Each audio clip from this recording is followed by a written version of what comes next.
各位朋友，大家好。西半球的朋友呢，跟大家说早安；东半球的朋友就跟大家说晚安。明镜火拍现在开始为大家直播美国参议院司法委员会的提名听证会。这个听证会其实已经告一段落，可是今天又要重新开始。之前进行了4天，今天呢就算是第5天的听证会。为什么呢？美国总统川普所提名的联邦最高法院大法官卡瓦诺，在完成听证程序原定的听证程序之后，突然呢，连续有几位女性出面指控，这个卡瓦诺曾经对他们有过这个非礼的行为。那么这个事情现在在美国沸沸扬扬，也成为这个听证会又出现了一个新的变数。那么今天呢，在司法委员会里边呢，就要来听这个率先提出指控的这位福特女士究竟怎么说。另外呢，当然也要给卡瓦诺同样的申辩的机会。所以呢，我们现在为大家直播是从美东时间的星期4早上10点，也就是北京和台北时间的星期4的晚上10点开始为大家直播。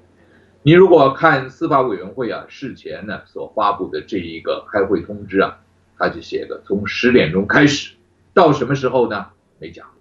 通常呢，这种听证会他都会写个时间，10点到12点，10点到11点等等。这次只有一个开始的时间，没有一个结束的时间。最主要的原因就是不知道会进行多久，也不知道要问多少问题，也不知道出席听证会的人他的回应是什么，也不知道这个事情对美国这一个大法官提名的事情究竟会产生什么样的影响。卡瓦诺已经公开表示没有，他从来没有做过这几件事情。美国总统川普呢也是表示说他支持卡瓦诺，而且呢还相信这个事情终究会雨过天晴，水落石出。不过呢，川普也有一句话，就是如果真的是有过这个非礼的事情、性侵未遂的事情，那对不起，这个提名呢当然就必须要撤销。那么卡瓦诺非常少见的和他的妻子一起来接受媒体访问。所谓非常少见，就是一般美国的司法人员他不接受媒体访问。那么他不但接受了，而且呢他是和妻子一起出席。他就是强调的说，那几个指控都是子虚乌有。他说他自己从来没有做过那几件事情，而且他对于指控他的人的说法呢，他有一些质疑。那么卡瓦诺是在7月9号得到川普总统提名的，然后在8月份在参议院要行使同意权。那么在司法委员会里边先举行了4天的听证会，对于卡瓦诺过去的对很多事情的看法，尤其是保守派和自由派最大的争议，包含堕胎包含同性婚姻，也包含对于奥巴马所推动的所谓欧际健保的看法。这些事情呢，哪是翻来覆去刨根究底，都是花了很大的时间呢，在彼此的攻防上。所以本来呢就以为听证会4天把人问的是人仰马翻、精疲力竭，那应该告一段落了，就挑一个时间，在司法委员会要投票了。司法委员会呢，如果是过半数的人反对，那案子就胎死腹中了。司法委员会呢，如果是过半数，那就是等于向院会来推荐了。那么通常在院会里也就可以过半数。那么司法委员会呢，如果是平手了，那么就还是要送到院会去表决。可是呢，就是司法委员会不予推荐，这种事情也有的。好了，那么本来呢这个事情就是说就等司法委员会要投票了，本来也是这个礼拜要投票的。但是现在呢，先是福特女士，过来是雷兹女士，然后昨天又出现了第3起的这种指控案。这个事情顿时之间呢，所谓风云变色。卡瓦诺所表现出来的，现在仍然是在他的回答里边呢，他是断然否认，而且他说他对上帝有信心，对美国人民的公道是有信心的。所以我们现在在画面上看到的就是克里斯汀·福特女士，她在昨天呢，美国媒体也很多的讨论，不知道她今天究竟会吐露一些什么事情。有一家全国性的媒体还访问了福特女士她的家人，她的朋友，问说想打听点消息，福特女士究竟准备了多长的这个陈述，要花多少时间，有哪些具体的项目等等都没有但是都没有透露。好的，现在我们看见是这个 Blasey 就是司法委员会的主席要宣布开会了，我们就一起来听听看今天在美国联邦参议院司法委员会就大法官被提名人卡瓦诺所遭到的性侵、性非礼的指控所进行的听证会。For accepting our committee's invitation to testify, and also thank them for their volunteering to testify before we even invited. Both Dr. Ford and Judge Kavanaugh have been through a terrible couple weeks. They and their families have received vile threats. What they have endured ought to be considered by all of us as unacceptable and a poor reflection on the state of civility in our democracy. So I want to apologize to you both for the way you've been treated, and I intend, hopefully, for today's hearing to be safe, comfortable, and dignified for both of our witnesses. I hope my colleagues will join me in this effort of a show of civility. With that said, I lament that how this hearing has come about. On July the 9th, 2018, the President announced Judge Kavanaugh's nomination to serve on the Supreme Court. Judge Kavanaugh has served on the most important federal appellate court for 12 years. Before that, he held some of the most sensitive positions in the federal government. The President added Judge Kavanaugh to his short list of Supreme Court more than 9 months ago in November 2017. As part of Judge Kavanaugh's nomination to the Supreme Court, the FBI conducted its sixth full field background investigation of Judge Kavanaugh since 1993, 25 years ago. Nowhere in any of these 6 FBI reports, which committee investigators have reviewed on a bipartisan basis, was there a whiff of any issue at all related in any way to inappropriate sexual behavior. Dr. Ford first raised her allegations in a secret letter to the ranking member nearly 2 months ago in July. This letter was secret from July 30th, September 13th to, July 30th until September 13th when I first heard about it. The ranking member took no action. The letter wasn't shared with me, our colleagues, or my staff. These allegations could have been investigated in a way that maintained the confidentiality that Dr. Ford requested. Before his hearing, Judge Kavanaugh met privately with 65 senators, including the ranking member. But the ranking member didn't ask Judge Kavanaugh about the allegations when she met with him privately in August. The Senate Judiciary Committee held its 4-day public hearing from September 4th to September 7th. Judge Kavanaugh testified for more than 32 hours in public. We held a closed session for members to ask sensitive questions on the last evening, which the ranking member did not attend. Judge Kavanaugh answered nearly 1,300 written questions submitted by senators after the hearing, more than all prior Supreme Court nominees. Throughout this period, we did not know about the ranking member's secret evidence. Then, only at an 11th hour, on the eve of Judge Kavanaugh's confirmation vote, did the ranking member refer the allegations to the FBI. And then, sadly, the allegations were leaked to the press. And that's where Dr. Ford was mistreated. This is a shameful way to treat our witness, who insisted on confidentiality and And, of course, Judge Kavanaugh, who has had to address these allegations in the midst of a media circus. When I received Dr. Ford's letter on September the 13th, my staff and I recognized the seriousness of these allegations and immediately began our committee's investigation consistent with the way the committee has handled such allegations in the past. Every step of the way, the Democratic side refused to participate in what should have been a bipartisan investigation. And as far as I know, on all of our judgeships throughout at least the last 4 years, or 3 years, that's been the way it's been handled. After Dr. Ford's identity became public, my staff contacted all the individuals she said attended the 1982 party described in the Washington Post article. Judge Kavanaugh immediately submitted to an interview under penalty of felony for any knowingly false statements. He denied the allegations categorically.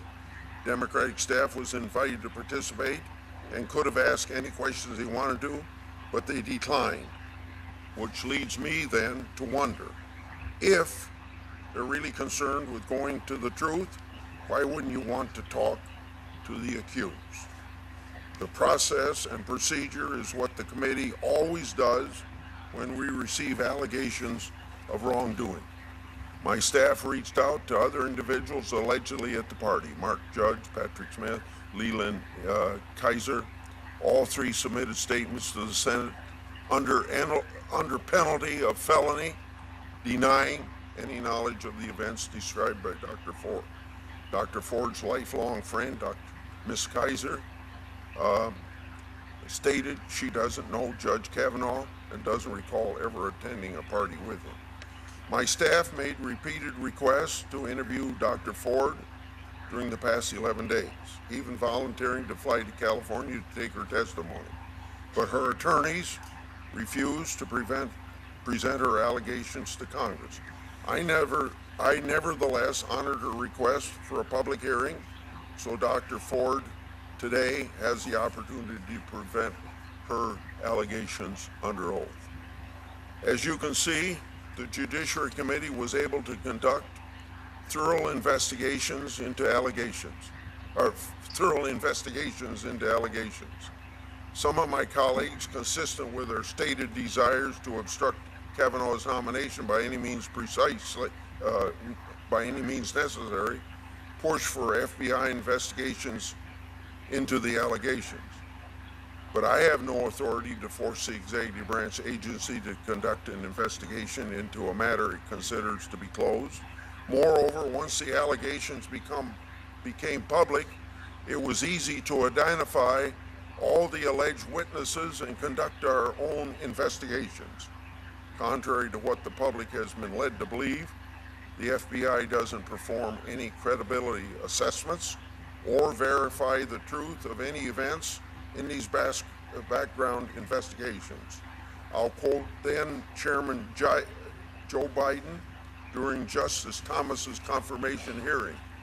This is what Senator Biden said, quote, "The next person who refers to an FBI report as being worth anything obviously doesn't understand anything.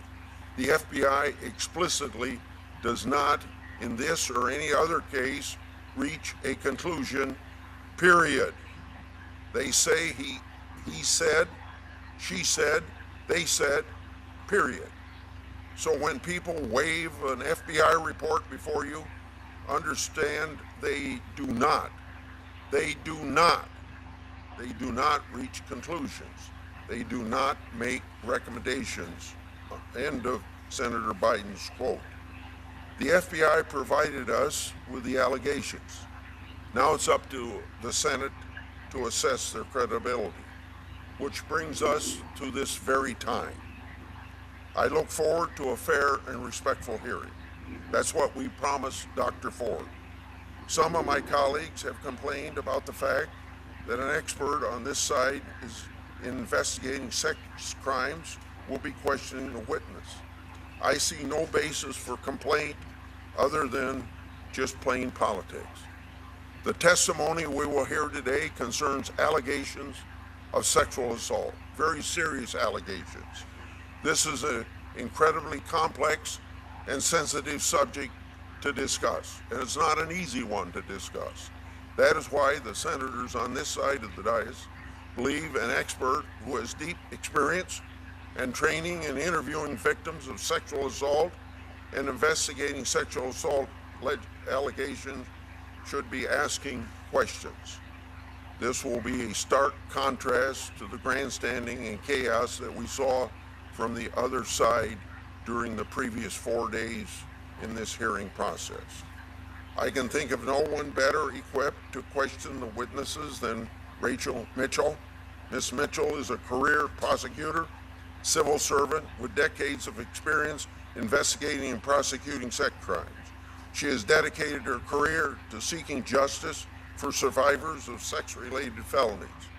Most recently, Rachel was a division chief of the Special Victims Division, Maricopa County Attorney's Office, which prosecutes sex crimes and family violence.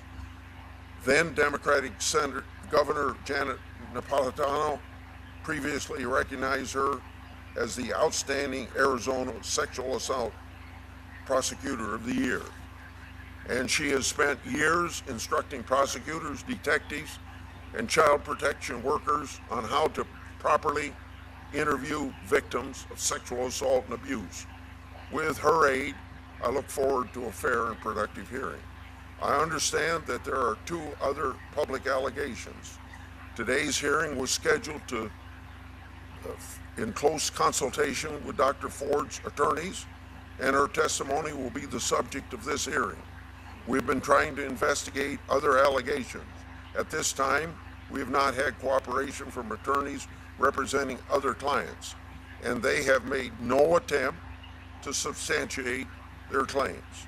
My staff has tried to secure testimony and evidence from attorneys for both Deborah Ramirez and Julie Swetnick. My staff made 8 requests, yes, 8 requests for evidence from attorneys for Ms. Ramirez, and 6 requests for evidence for attorneys for Ms. Swetnick. Neither attorney has made their clients available for interview.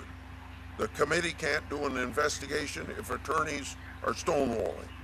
I hope you all understand that we have attempted to seek additional information, as we do a lot of times when there are holes in what we call the BI reports. Additionally, all the witnesses should know, by when I say all the witnesses, I mean Dr. Ford and I mean Judge Kavanaugh. All the witnesses should know that they have the right under Senate Rule 26.5 to ask that the committee go into closed session if a question requires an answer that is a clear invasion of their right to privacy. If either Dr. Ford or Judge Kavanaugh feel that Senate Rule 26.5 ought to be involved, they should simply say so. Senator Feinstein. Thank you very much, Mr. Chairman. I'll make just a brief comment on your references to me. Yes, I did receive a letter from Dr. Ford.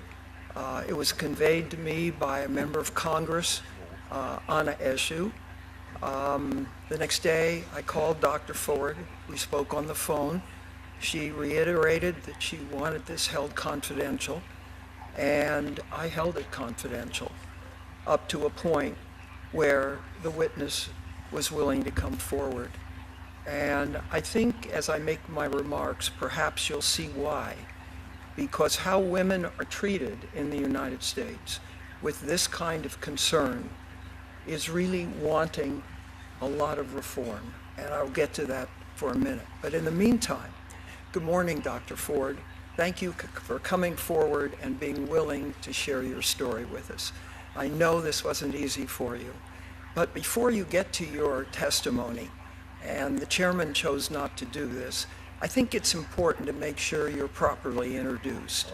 And I have to. I was going to introduce her, but if you want to introduce her, I'll be glad to have you do that. But I want you to know I didn't forget to do it because I would do that just as she was about to speak. Thank you.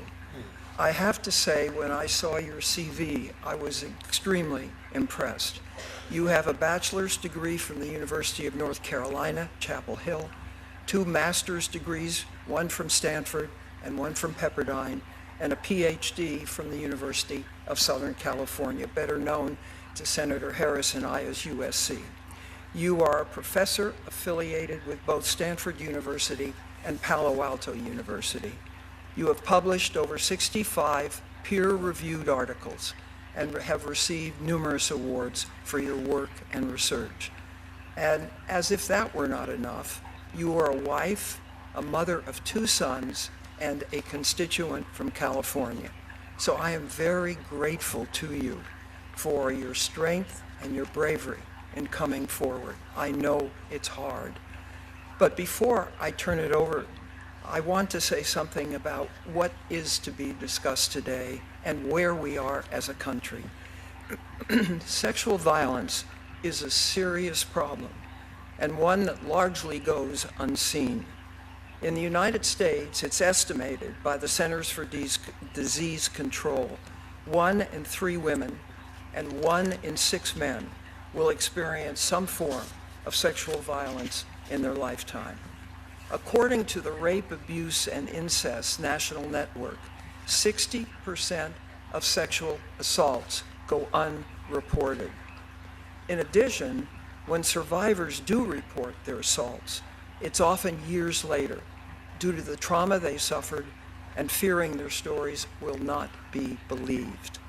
Last week, I received a letter from a 60-year-old California constituent who told me that she survived an attempted rape at age 17. She described as being terrified and embarrassed.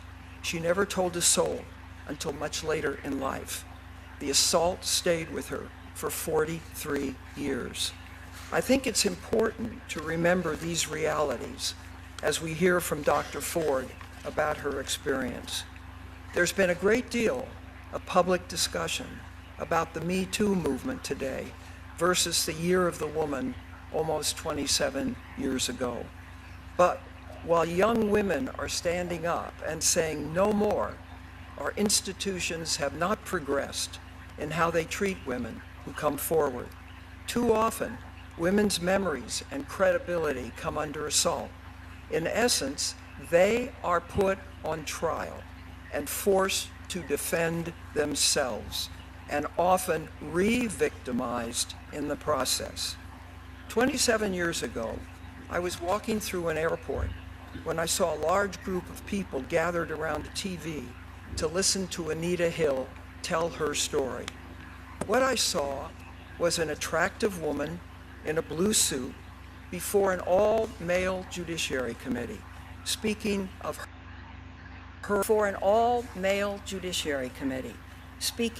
her experience of sexual harassment. She was treated badly, accused of lying, attacked, and her credibility put to the test throughout the process. Today, Dr. Christine Blasey Ford has come forward to tell her story of being assaulted and fearing for her life when she was a teenager. Initially, as I said, Dr. Ford did not want to make her story public. Then, within 36 hours of coming forward, Republicans scheduled a hearing without talking to her or even inviting her to testify. She was told she had to show up or the committee would move forward with a vote. It took a public outcry for the majority to back down and give her even a few days to come before the committee. Republicans also scheduled this hearing with Dr. Ford without having her allegations investigated by the FBI. In 1991, Anita Hill's allegations were reviewed by the FBI, as is the normal process and squarely within its jurisdiction. However, despite repeated requests, President Trump and the Republicans have refused to take this routine step and direct the FBI to conduct an impartial investigation. This would clearly be the best way to ensure a fair process to both Judge Kavanaugh and to Dr. Ford. In 1991, the Senate heard from 22 witnesses over 3 days. Today, while rejecting an FBI investigation, Republicans are refusing to hear testimony from any other witness, including Mark Judge, who Dr. Ford identified as being in the room when the attack took place.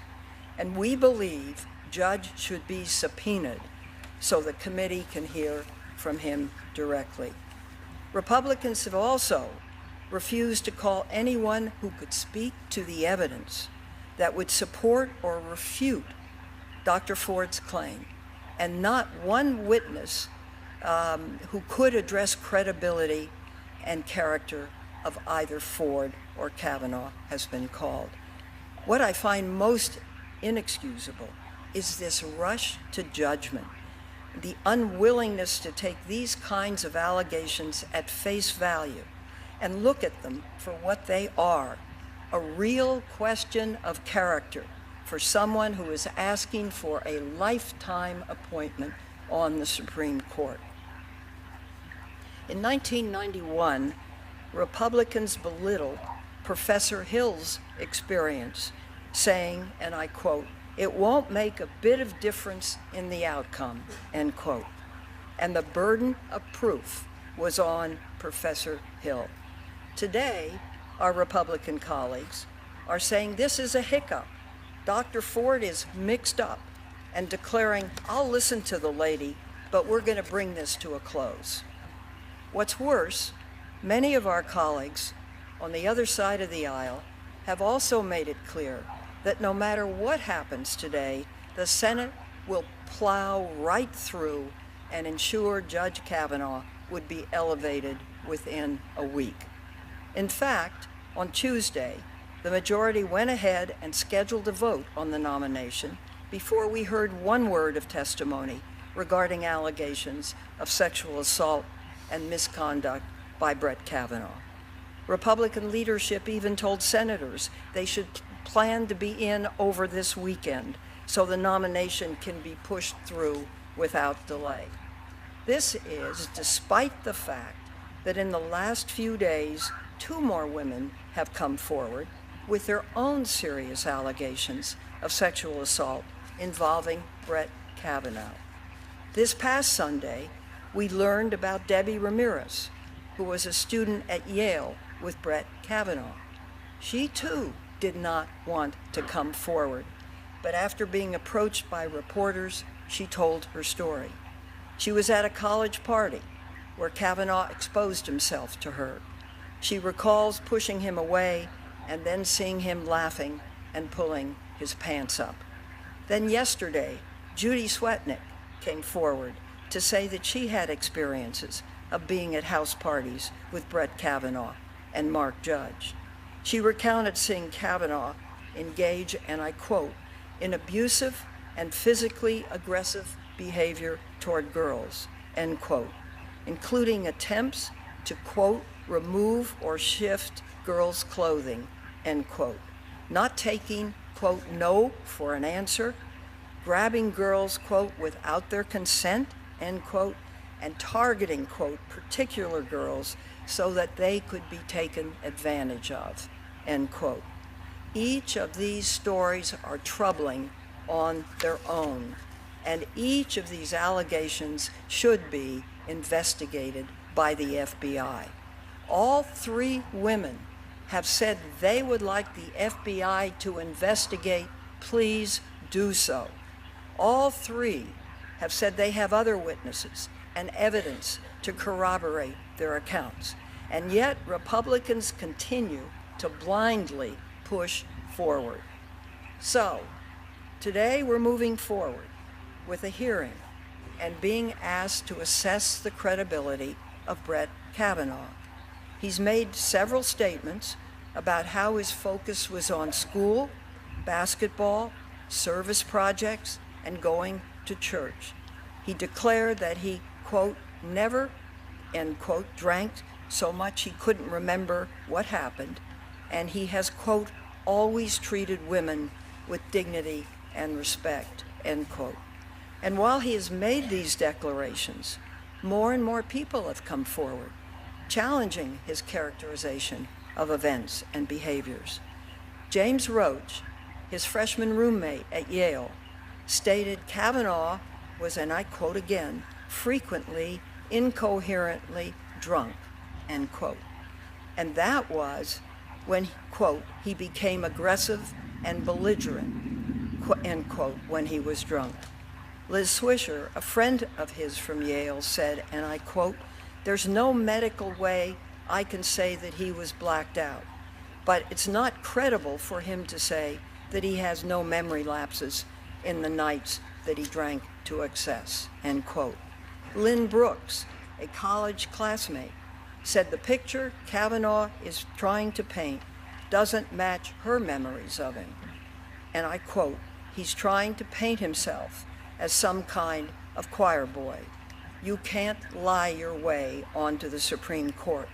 And with that statement out, he's gone too far. It's about the integrity of the institution, end quote.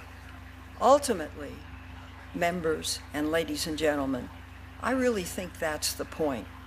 We're here to decide whether to evaluate this nominee to the most prestigious court in our country. It's about the integrity of that institution and the integrity of this institution. The entire country is watching how we handle these allegations. I hope the majority changes their tactics, opens their mind, and seriously reflects on why we are here. We are here for one reason: to determine whether Judge Kavanaugh should be elevated to one of the most powerful positions in our country. This is not a trial of Dr. Ford. It's a job interview for Judge Kavanaugh. Is Brett Kavanaugh who we want on the most prestigious court in our country? Is he the best we can do? Thank you, Mr. Chairman. I'm sorry you brought up about the unsubstantiated allegations of other people, because we're here for the sole purpose of listening to Dr. Ford, and we'll consider other issues other times. I would like to have you rise so I can swear you.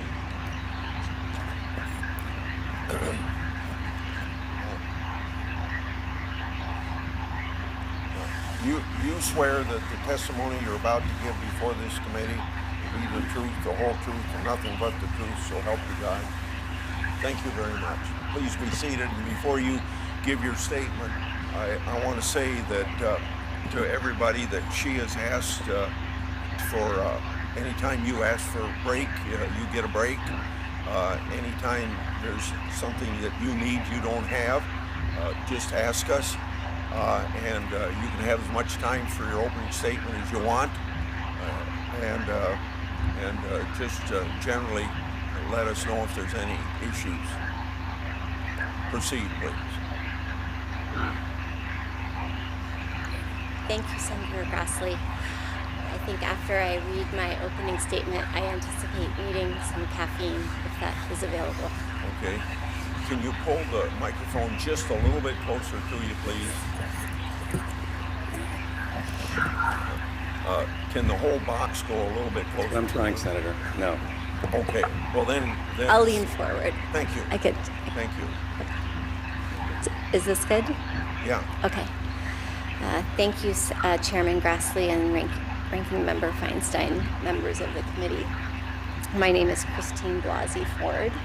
I am a professor of psychology at Palo Alto University and a research psychologist at the Stanford University School of Medicine. I won't detail my educational background since it has already been summarized. I have been married to Russell Ford since 2002, and we have 2 children. I am here today not because I want to be. I am terrified. I am here because I believe it is my civic duty to tell you what happened to me while Brett Kavanaugh and I were in high school. I have described the events publicly before. I summarized them in my letter to Ranking Member Feinstein. and again in a letter to Chairman Grassley. I understand and appreciate the importance of your hearing from me directly about what happened to me and the impact that it has had on my life and on my family. I grew up in the suburbs of Washington, D.C. I attended the Holton Arms School in Bethesda, Maryland from 1978 to 1984. Holton Arms is an all-girls school that opened in 1901. During my time at the school, girls at Holton Arms frequently met and became friendly with boys from all boys schools in the area, including the Landon School, Georgetown Prep, Gonzaga High School, as well as our country clubs and other places where kids and families socialized. This is how I met Brett Kavanaugh, the boy who sexually assaulted me. During my freshman and sophomore school years, when I was 14 and 15 years old, my group of friends intersected with Brett and his friends for a short period of time.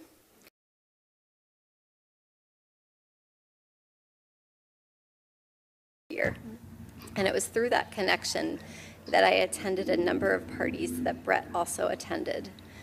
We did not know each other well, but I knew him and he knew me. In the summer of 1982, like most summers, I spent most every day at the Columbia Country Club in Chevy Chase, Maryland, swimming and practicing diving. One evening that summer, after a day of diving at the club, I attended a small gathering at a house in the Bethesda area. There were 4 boys I remember specifically being at the house: Brett Kavanaugh, Mark Judge, a boy named PJ, and one other boy whose name I cannot recall. I also remember my friend Leland attending. I do not remember all of the details of how that gathering came together, but like many that summer, it was almost surely a spur-of-the-moment gathering. I truly wish I could be more helpful with more detailed answers to all of the questions that have and will be asked about how I got to the party and where it took place and so forth. I don't have all the answers, and I don't remember as much as I would like to. But the details about that night that bring me here today are the ones I will never forget. They have been seared into my memory and have haunted me episodically as an adult. When I got to the small gathering, people were drinking beer in a small living room, family room type area on the first floor of the house. I drank 1 beer. Brett and Mark were visibly drunk. Early in the evening, I went up a very narrow set of stairs leading from the living room to a second floor to use the restroom. When I got to the top of the stairs, I was pushed from behind into a bedroom across from the bathroom. I couldn't see who pushed me. Brett and Mark came into the bedroom and locked the door behind them. There was music playing in the bedroom. It was turned up louder by either Brett or Mark once we were in the room. I was pushed onto the bed, and Brett got on top of me. He began running his hands over my body and grinding into me. I yelled, hoping that someone downstairs might hear me, and I tried to get away from him, but his weight was heavy. Brett groped me and tried to take off my clothes. He had a hard time because he was very inebriated, and because I was wearing a one-piece bathing suit underneath my clothing. I believed he was going to rape me. I tried to yell for help. When I did, Brett put his hand over my mouth to stop me from yelling. This is what terrified me the most and has had the most lasting impact on my life. It was hard for me to breathe, and I thought that Brett was accidentally going to kill me. Both Brett and Mark were drunkenly laughing during the attack. They seemed to be having a very good time. Mark seemed ambivalent, at times urging Brett on, and at times telling him to stop. A couple of times I made eye contact with Mark and thought he might try to help me, but he did not. During this assault, Mark came over and jumped on the bed twice, while Brett was on top of me. And the last time that he did this, we toppled over and Brett was no longer on top of me. I was able to get up and run out of the room. Directly across from the bedroom was a small bathroom. I ran inside the bathroom and locked the door. I waited until I heard Brett and Mark leave the bedroom, laughing, and loudly walk down the narrow stairway, pinballing off the walls on the way down. I waited, and when I did not hear them come back up the stairs, I left the bathroom, went down the same stairwell, through the living room, and left the house. I remember being on the street and feeling an enormous sense of relief that I had escaped that house and that Brett and Mark were not coming outside after me. Brett's assault on me drastically altered my life. For a very long time, I was too afraid and ashamed to tell anyone these details. I did not want to tell my parents that I, at age 15, was in a house without any parents present, drinking beer with boys. I convinced myself that because Brett did not rape me, I should just move on and just pretend that it didn't happen. Over the years, I told very, very few friends that I had this traumatic experience. I told my husband before we were married that I had experienced a sexual assault. I had never told the details to anyone, the specific details, until May 2012 during a couples counseling session. The reason this came up in counseling is that my husband and I had completed a very extensive, very long remodel of our home, and I insisted on a second front door, an idea that he and others disagreed with and could not understand. In explaining why I wanted a second front door, I began to describe the assault in detail. I recall saying that the boy who assaulted me could someday be on the U.S. Supreme Court, and spoke a bit about his background at an elitist all-boys school in Bethesda, Maryland. My husband recalls that I named my attacker as Brett Kavanaugh. After that May 2012 therapy session, I did my best to ignore the memories of the assault, because recounting them caused me to relive the experience and caused panic and anxiety. Occasionally, I would discuss the assault in an individual therapy session, but talking about it caused more reliving of the trauma, so I tried not to think about it or discuss it. But over the years, I went through periods where I thought about the attack. I had confided in some close friends that I had had an experience with sexual assault. Occasionally, I stated that my assailant was a prominent lawyer or judge, but I did not use his name. I do not recall each person I spoke to about Brett's assault, and some friends have reminded me of these conversations since the publication of the Washington Post story on September 16, 2018. But until July 2018, I had never named Mr. Kavanaugh as my attacker outside of therapy. This changed in early July 2018. I saw press reports stating that Brett Kavanaugh was on the short list of a list of very well-qualified Supreme Court nominees. I thought it was my civic duty to relay the information I had about Mr. Kavanaugh's conduct so that those considering his nomination would know about this assault. On July 6th, I had a sense of urgency to relay the information to the Senate and the President as soon as possible before a nominee was selected. I did not know how specifically to do this. I called my congressional representative and let her receptionist know that someone on the president's shortlist had attacked me. I also sent a message to the encrypted Washington Post confidential tip line. I did not use my name, but I provided the names of Brett Kavanaugh and Mark Judge. I stated that Mr. Kavanaugh had assaulted me in the 1980s in Maryland. This was an extremely hard thing for me to do, but I felt that I couldn't not do it. Over the next 2 days, I told a couple of close friends on the beach in Aptos, California, that Mr. Kavanaugh had sexually assaulted me. I was very conflicted as to whether to speak out. On July 9th, I received a return phone call from the office of Congresswoman Anna Eshoo after Mr. Kavanaugh had become the nominee.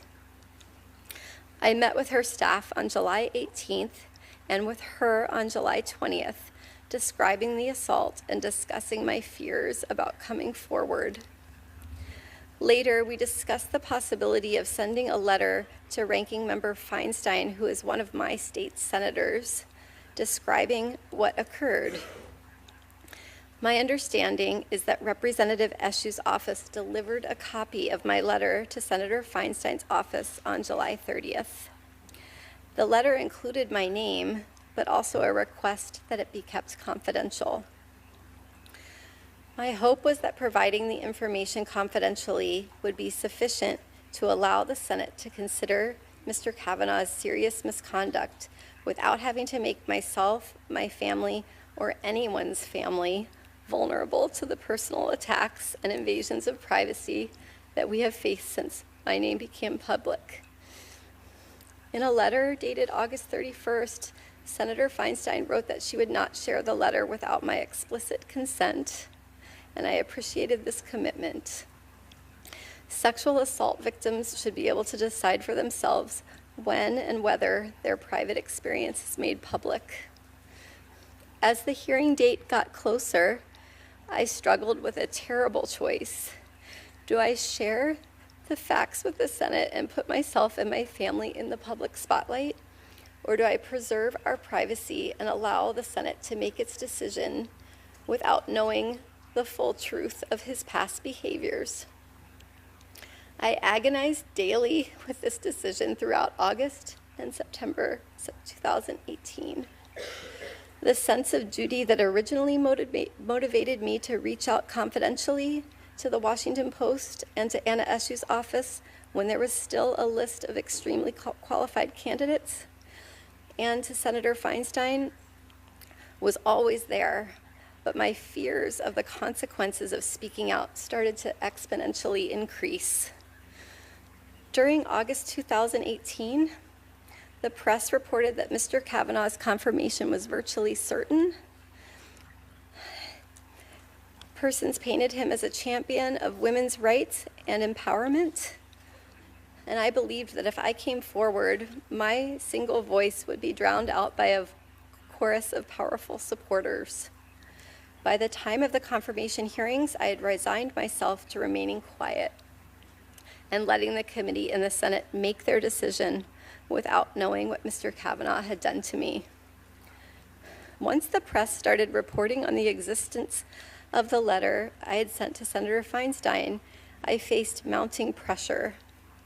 Reporters appeared at my home and at my workplace, demanding information about the letter in the presence of my graduate students.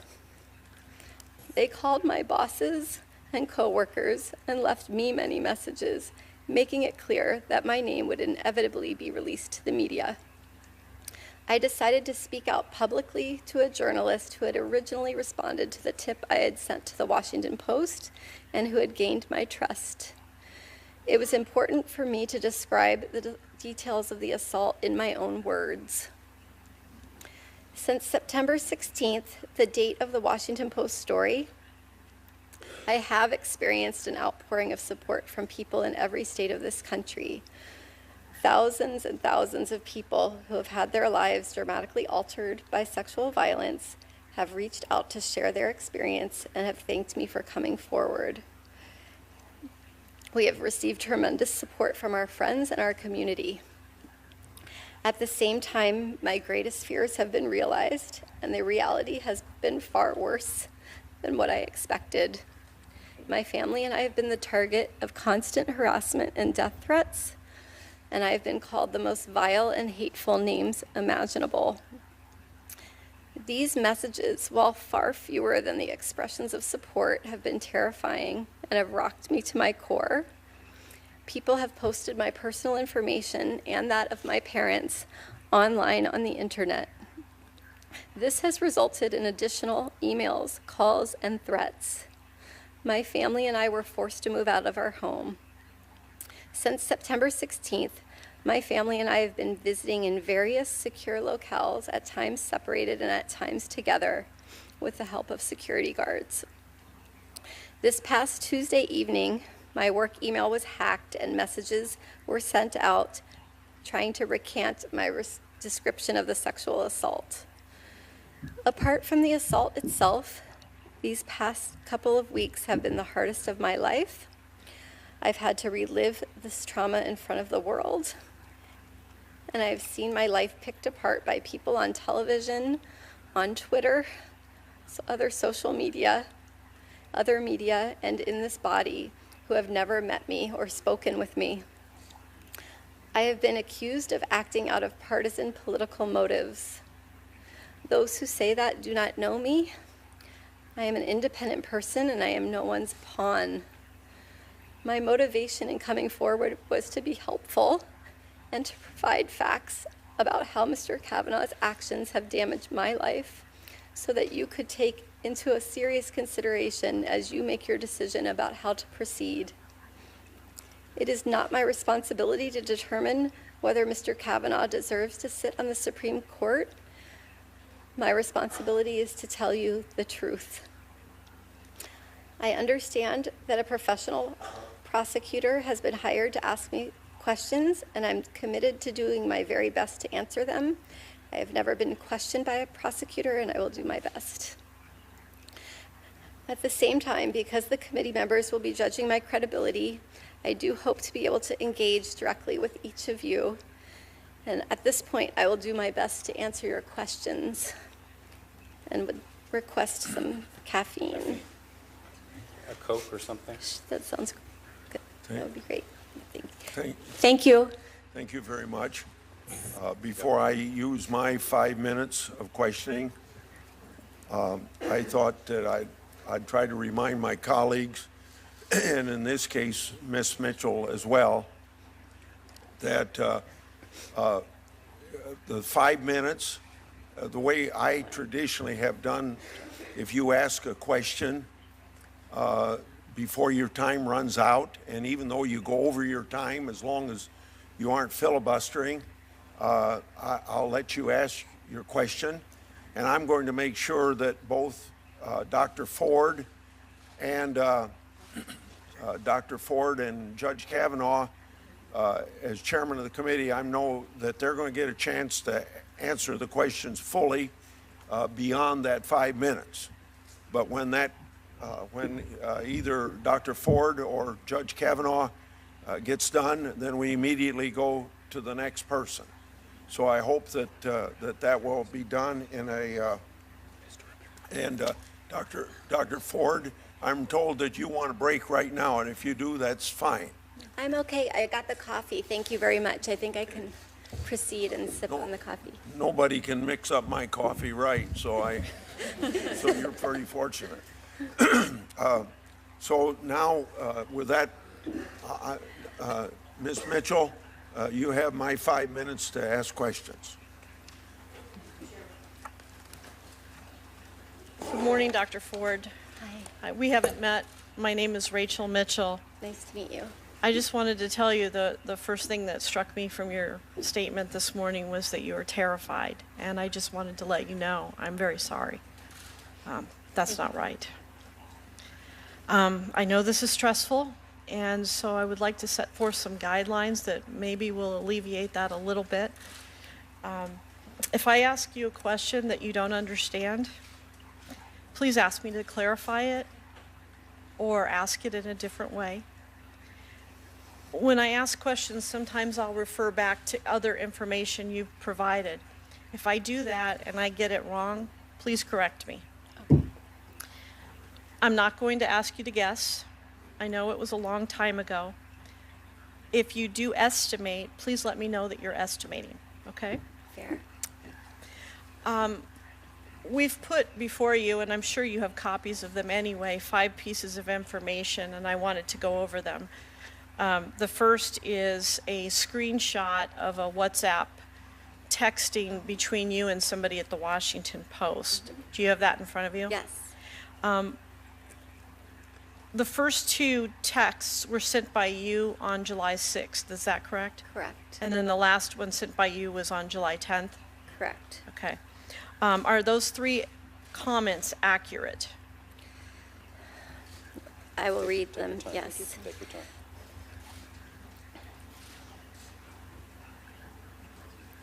So there's one correction. Okay. I've misused the word bystander as an adjective. Okay.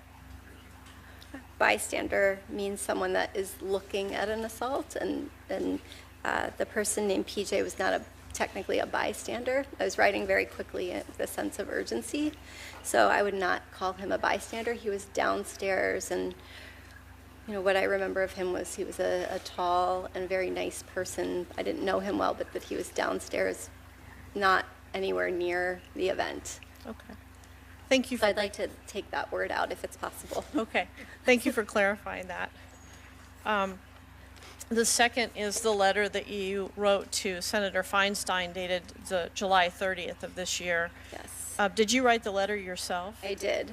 And since it's dated July 30th, did you write it on that date? I believe so. It sounds right. I was in Rehoboth, Delaware at the time. I could look into my calendar and try to figure that out. Was it written seemed- on or about that date? Yes, yes. I traveled, I think, the 26th of July to Rehoboth, Delaware. So that makes sense because I wrote it from there. Okay. Is the letter accurate? I'll take a minute to read Okay. it. So I can read fast. Take your time. Okay.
Okay, so I have 3 areas that I'd like to address. Okay. In the second paragraph, where it says the assault occurred in a suburban Maryland area home Yes. at a gathering that included me and 4 others. I can't guarantee that there weren't a few other people there, but they are not in my purview of my memory. Would it be fair to say there were at least 4 others? Yes. Okay. What's the second correction? Oh, okay. The next sentence begins with Kavanaugh physically pushed me into the bedroom.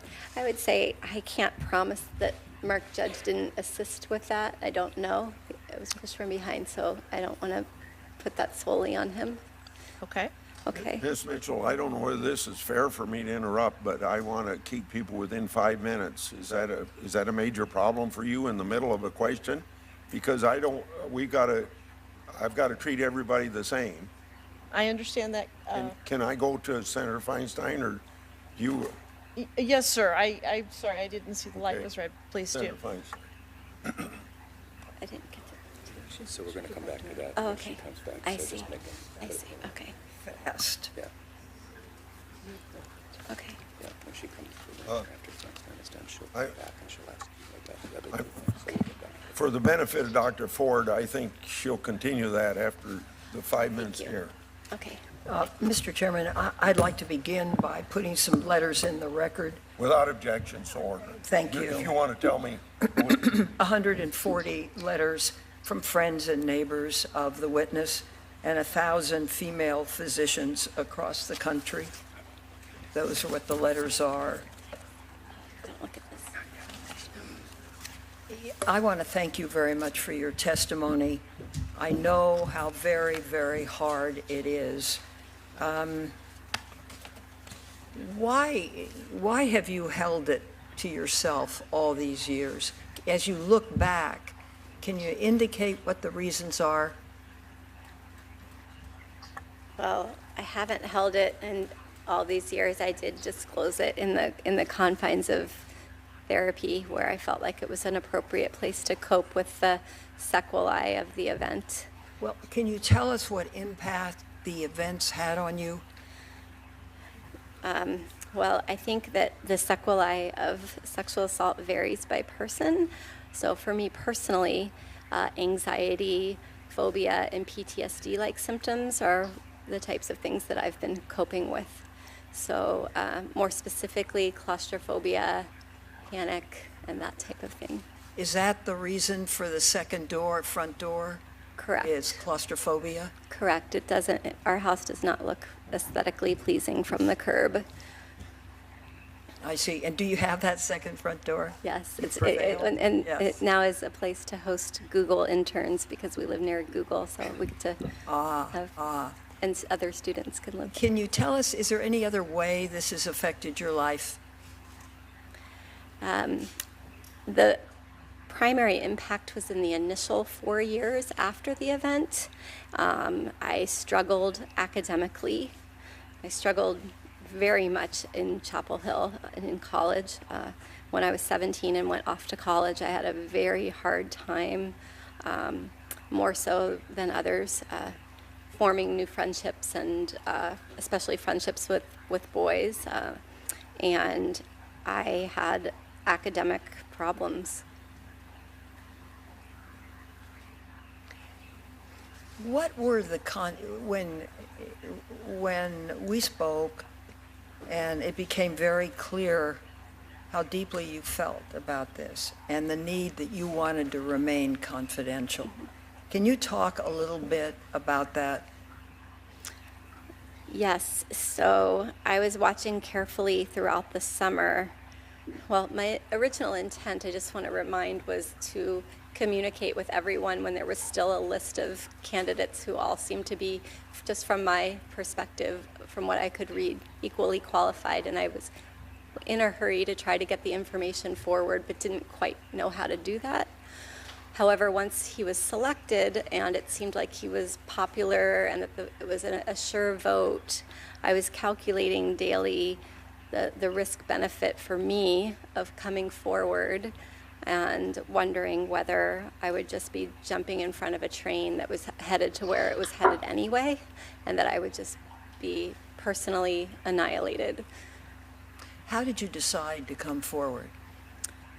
Ultimately, because reporters were sitting outside of my home and trying to talk to my dog through the window to calm the dog down, and a reporter appeared in my graduate classroom, and I mistook her for a student, and she came up to ask me a question, and I thought that she was a student, and it turned out that she was a reporter.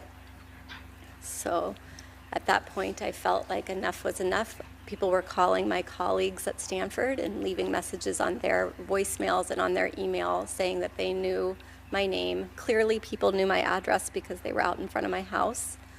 And it just, the mounting pressure seemed like it was time to just say what I needed to say. I'm sorry. I want to ask you one question about the attack itself.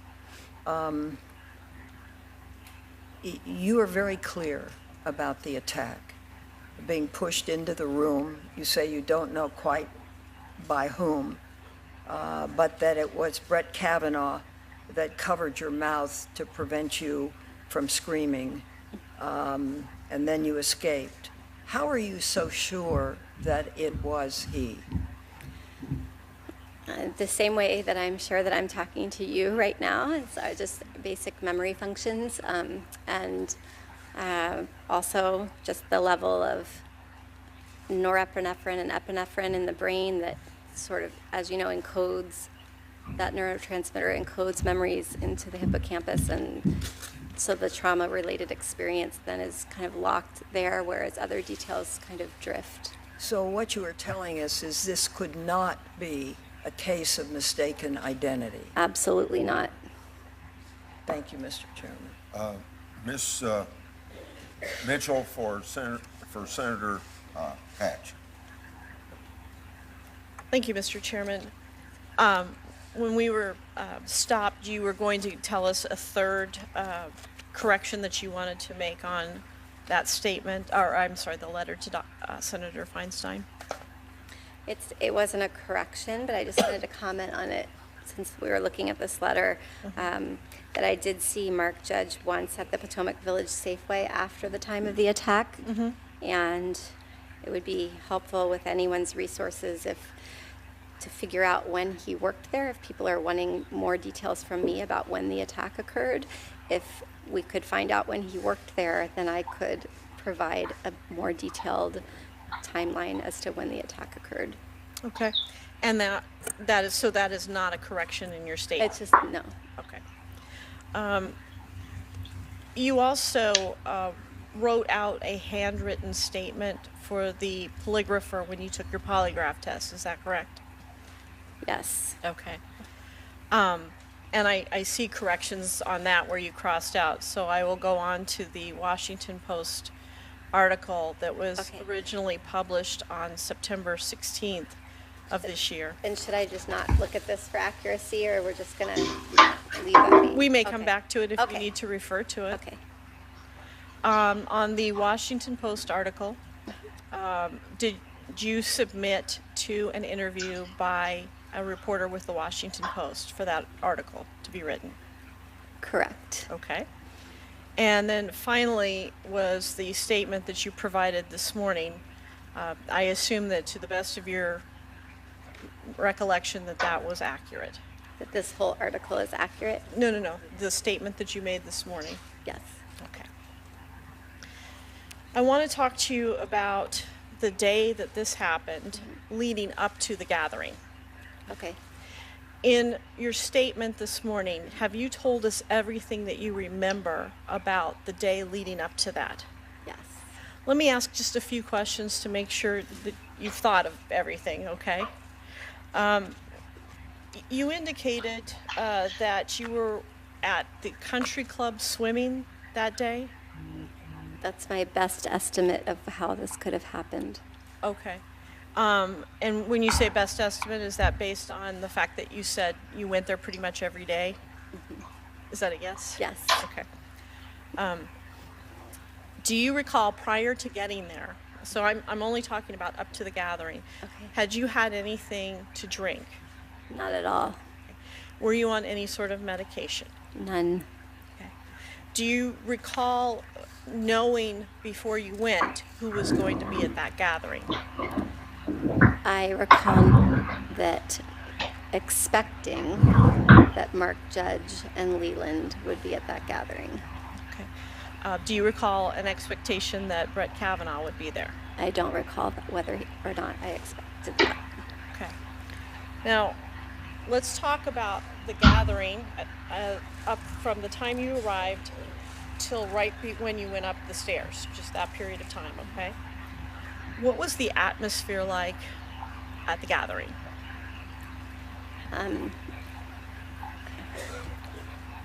Mr. Kavanaugh and Mr. Judge were extremely inebriated. They had clearly been drinking prior, and the other people at the party were not. The living room was... Can I ask you just to follow up on that? When you said it was clear that they had been drinking prior, do you mean prior to the time you had gotten there, or prior to the time they had arrived? Prior to the time that they arrived. I don't recall who arrived first, though, whether it was me or them. Okay, please continue. Okay, so I recall that I can sketch a floor plan. I recall that it was a sparsely furnished, fairly modest living room, and it was not really a party, like the news has made it sound. It was not. It was just a gathering that I assumed was going to lead to a party later on that those boys would attend, because they tended to have parties later at night than I was allowed to stay out. So It was kind of a pre-gathering. Was it loud? No, not in the living room. Besides the music that you've described that was playing in the bedroom, was there any other music or television or anything like that that was adding? No, Okay, so there wasn't a stereo playing downstairs? no. Senator Leahy. Dr. Ford, thank you for being here. Mr. Chairman, you know, the way to make this inquiry truly credible is to do what we've always done when new information about a nominee comes to light. To use your words this morning, you want to reach the truth. The easy way to do that, ask the FBI to investigate. This is what we've always done. Let them investigate, report back to us. The same applies to the serious allegations made by Deborah Ramirez and Julie Swetnick. Let's have a nonpartisan, professional investigation, and then take the time to have these witnesses testify. Chairman, you and I were both here 27 years ago. At that time, the Senate failed Anita Hill. I said I believed her, but I'm concerned that we're doing a lot less for these three women today. That's my personal view. Now, Dr. Ford, no matter what happens with this hearing today, no matter what happens with this nomination, I know, and I hear from so many in my own state of Vermont, there are millions of victims and survivors out there who've been inspired by your courage. I am. Bravery is contagious. Indeed, that's the driving force behind the Me Too movement. And you sharing your story is going to have a lasting, positive impact on so many survivors in our country. We owe you a debt of gratitude for that, Doctor. Now, some senators have suggested you were simply mixed up about who assaulted you. An ally of Judge Kavanaugh in the White House even promoted a wild theory about a Kavanaugh look-alike. You immediately rejected that theory, as did the innocent man who had been called that look-alike. In fact, he sent a letter to this committee forcefully rejecting this absurd theory, and I ask consent to enter that in the record.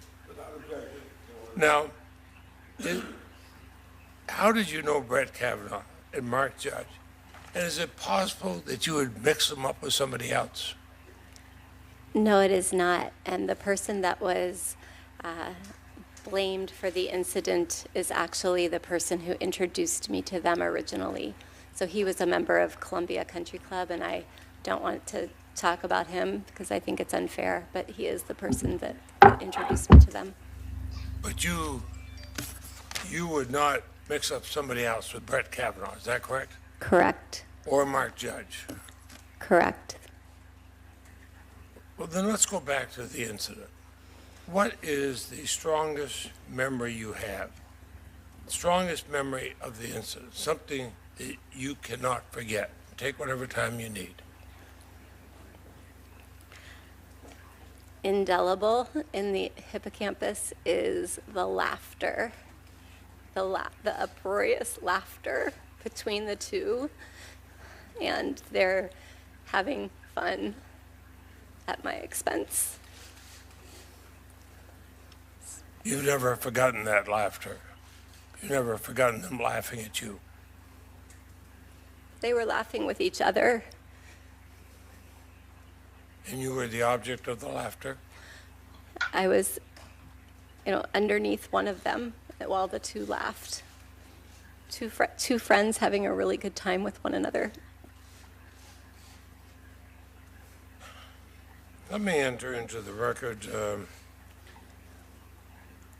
statement by the National Task Force to End Domestic Violence. Without objection, so ordered. And a letter from 24 members of the House of Representatives urging the committee to use the NTF's trauma-informed approach in questioning Dr. Ford. And a letter from another 116 members of the House asking to delay till all this has been heard. Without objection, so ordered. And Dr. Ford has at times been criticized what she doesn't remember from 36 years ago. But we have numerous experts, including a study by the U.S. Army Military Police School Behavior Sciences Education, that lapses of memory are wholly consistent with severe trauma and stress of assault. I'd ask consent that be entered. Without objection, so ordered. And Dr. Ford, I'll just conclude with this. You do remember what happened, do you not? Very much so. Thank you. Thank you, Mr. Now, Ms. Mitchell for Senator Graham, and then it's my understanding that that's where you'd like to take a break.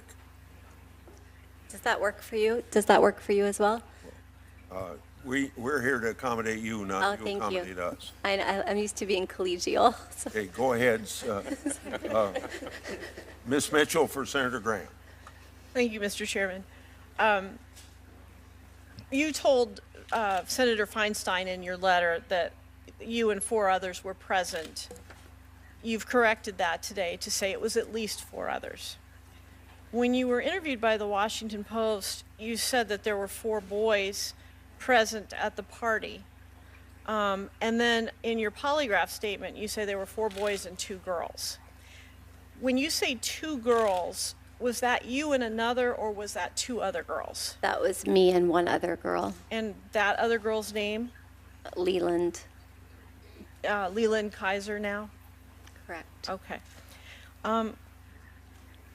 So then would it be fair to say at least PJ, Brett Kavanaugh, Mark Judge, Leland Ingram at the time, and yourself were present, and possibly others? And one other boy. So there were 4 boys. I just don't know the name of the other boy.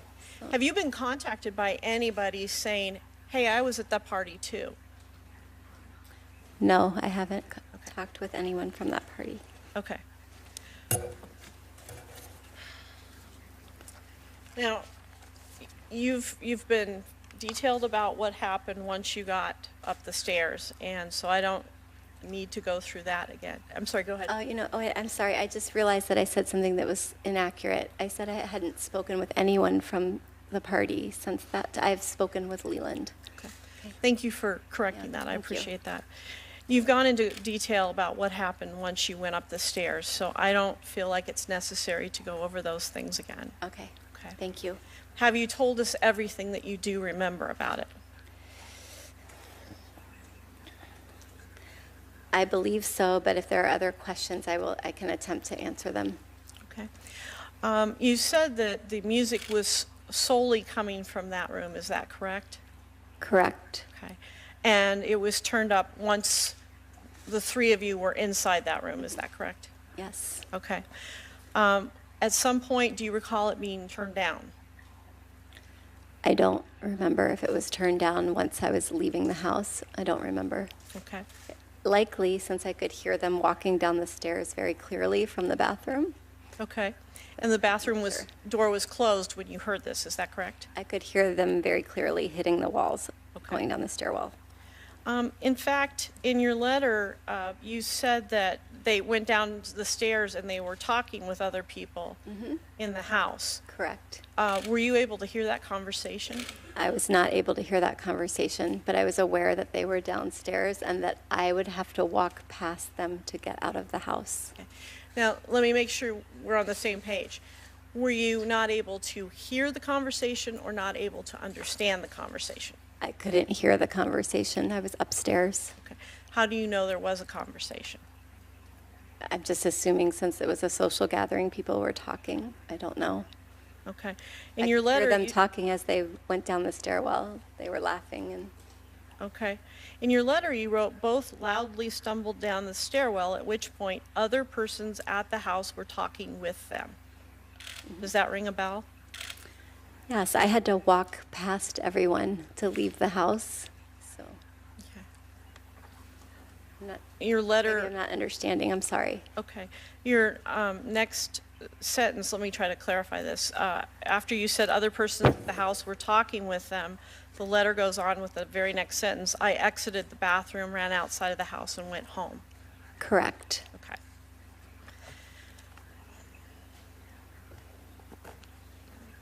You said that you do not remember how you got home. Is that correct? I do not remember, Okay. other than I did not drive home. Okay. I'm going to show you, if somebody could provide to you a map of the various people's houses at the time, and if you could verify that this is where you were living at the time. Where I was living at the time? Yes. Okay. Okay. Mr. Chairman, do we have a copy of these documents?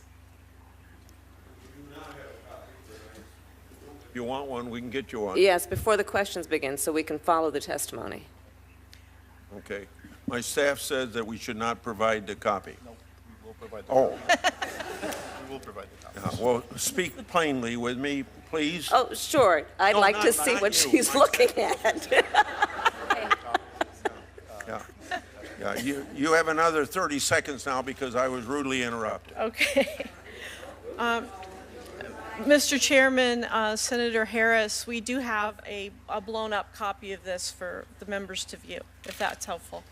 Okay, I'm going to put check marks next to homes that I can confirm are the correct locations, and then an X or a question mark when I don't know where these people live. I'm only asking you to confirm if that map accurately shows where you were living at the Where time. I lived at the time. So I can't see the street name, but I'm happy to refer to the address or the neighborhood. Okay, could you tell us that? Yes, it's River Falls, Okay. near the, what is the place called? The Naval Research Center on Clara Barton Parkway. Okay, was that a house or an apartment? It was my parents' home. Okay. Yeah. All right. Okay. Durbin.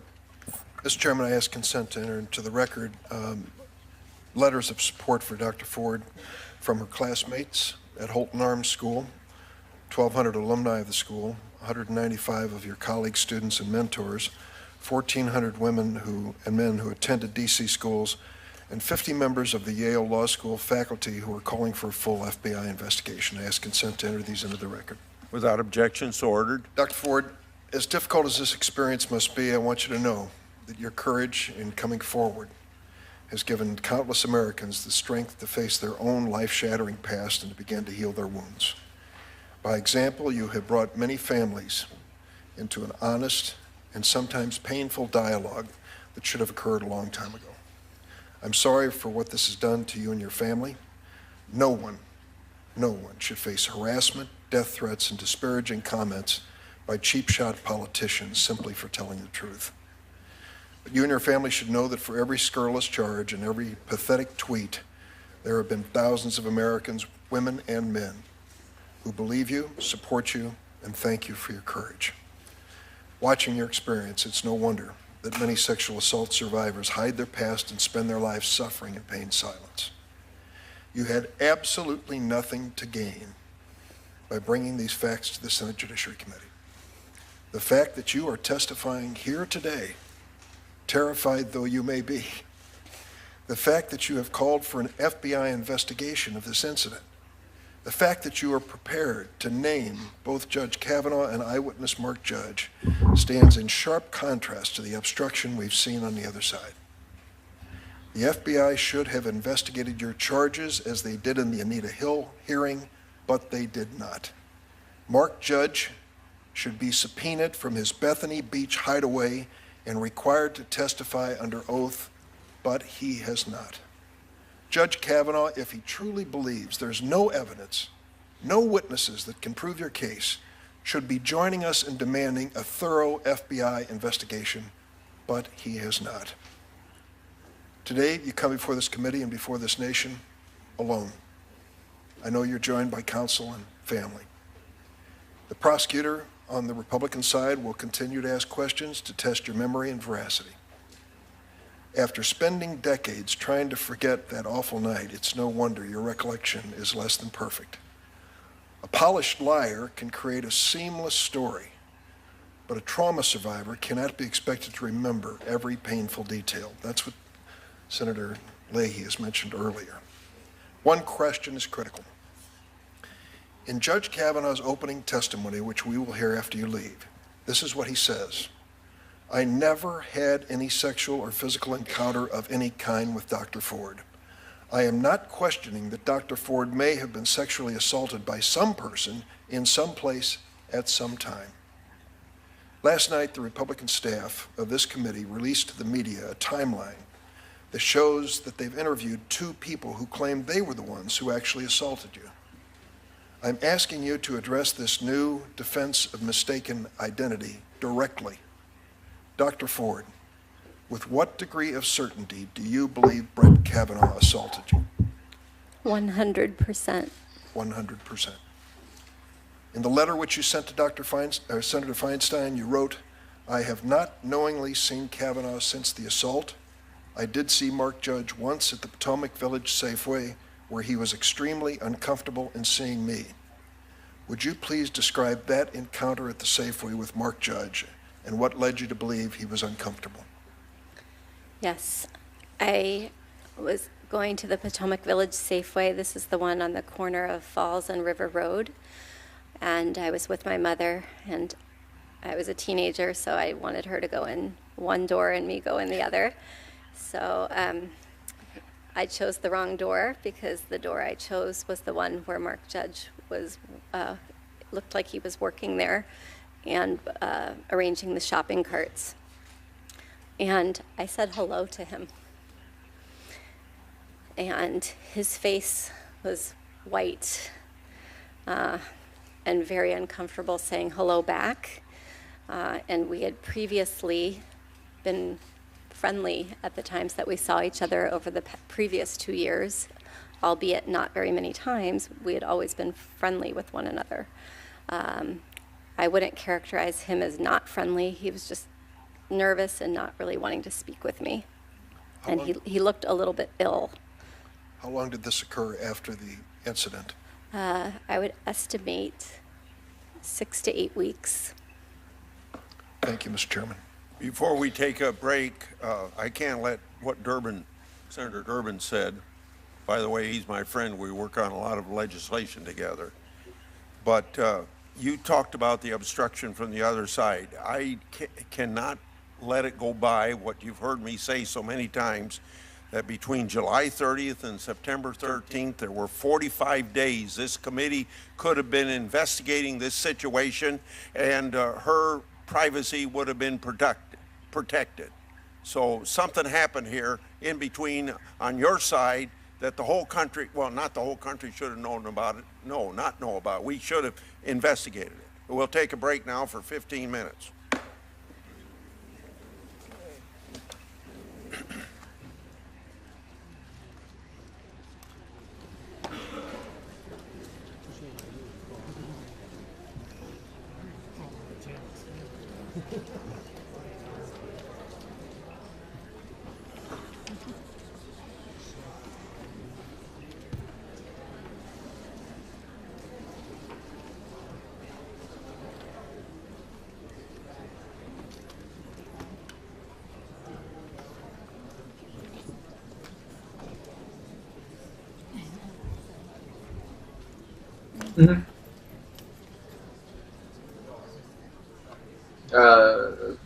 可能还不止。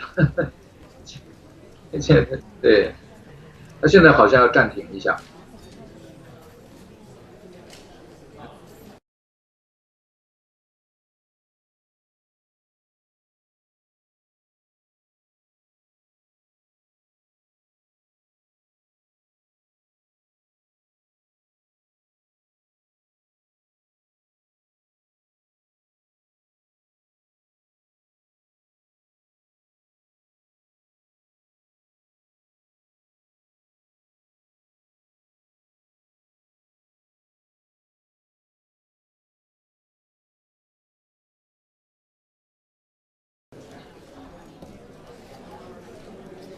各位观众，美国联邦参议院司法委员会今天听证会现在要休息大概15分钟左右，从10点，就是北京时间到星期四10点，中时间星期四10点开始。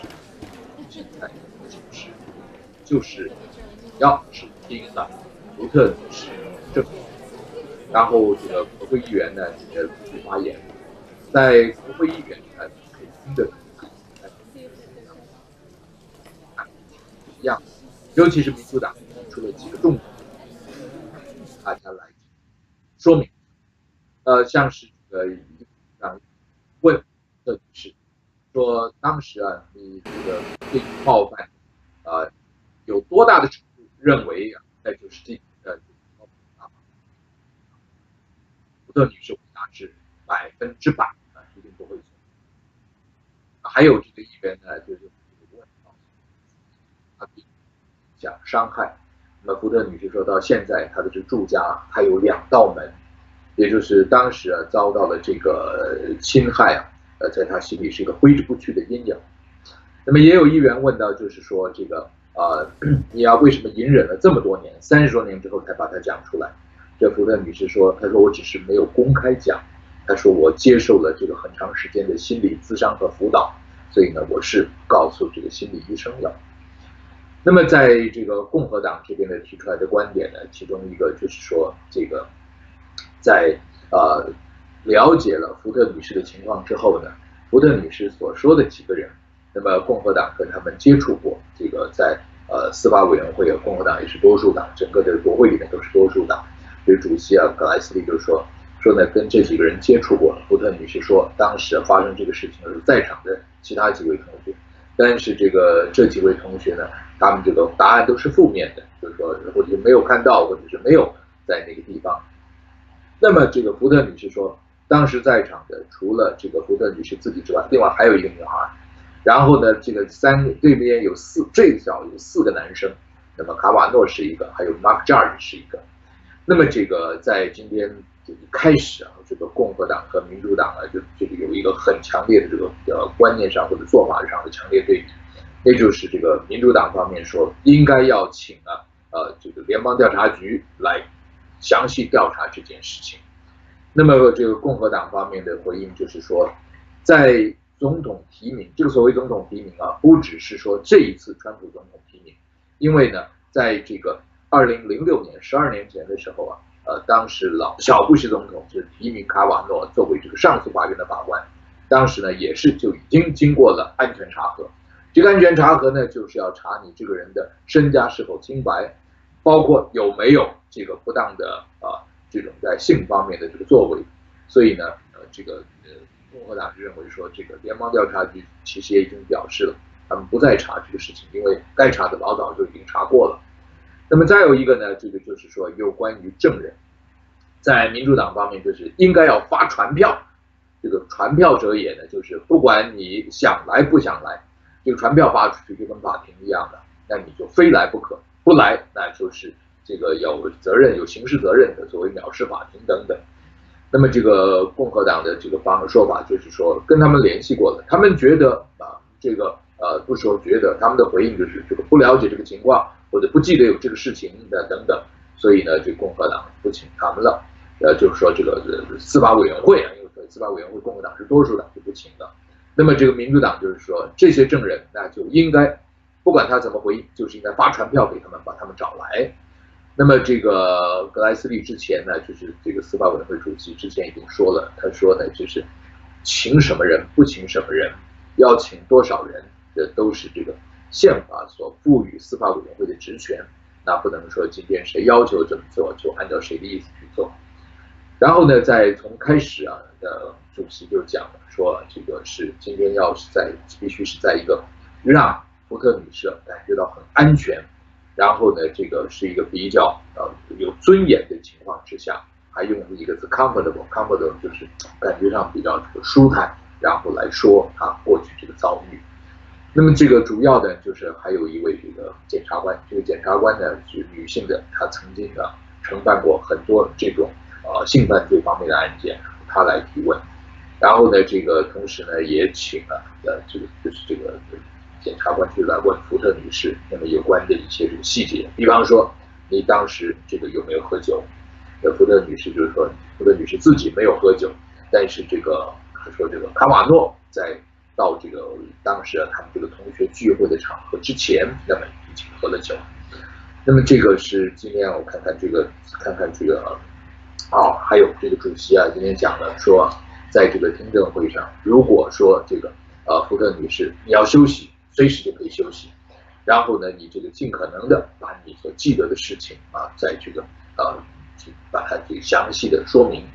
然后呢，还有就是说这个，如果你觉得这一段的这个隐私你不愿意公开谈论的话，但你愿意告诉国会议员，那好，那我们就改成这个闭门会议，也就是这个尽可能的让这个福特女士在没有顾忌的情况之下，能把当时她所记得的情况尽可能的表达出来。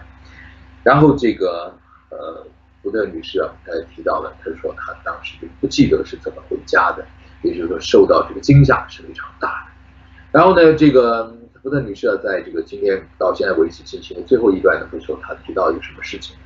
她说呢，这个在大约6-7天之后，福特女士跟着妈妈去这个超级市场买东西的时候，她说这个跟妈妈走不一样的门，妈妈从这个门进去，她从另外一个门，结果没想到另外一个门呢是一个这个出来的门哈，在那里她说跟这个卡瓦诺不期而遇，然后她说卡瓦诺，她就跟卡瓦诺打招呼，然后卡瓦诺这个非常礼貌的回应她，她说看到这个卡瓦诺的脸色变得比较苍白，意思就是说这个卡瓦诺是否做出心虚。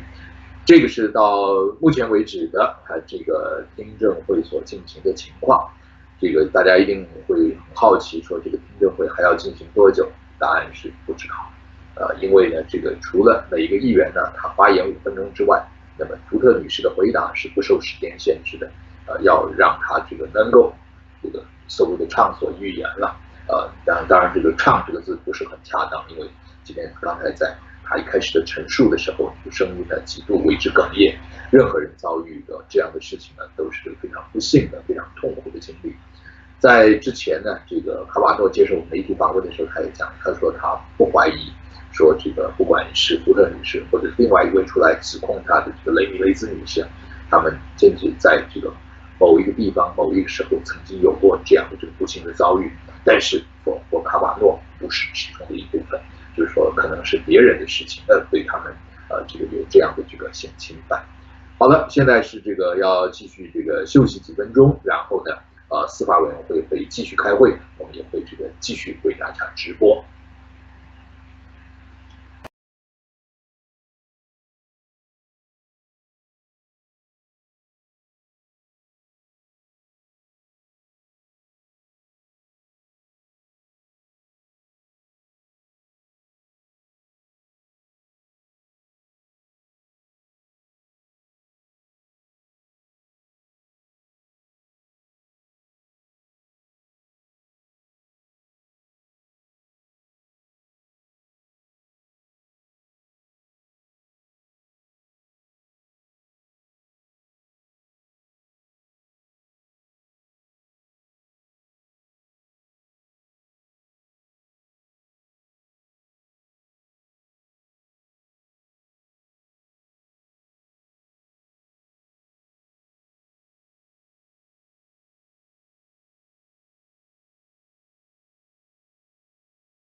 各位观众朋友，今天呢，明镜为大家直播美国联邦参议院司法委员会对大法官被提名人卡瓦诺的听证会。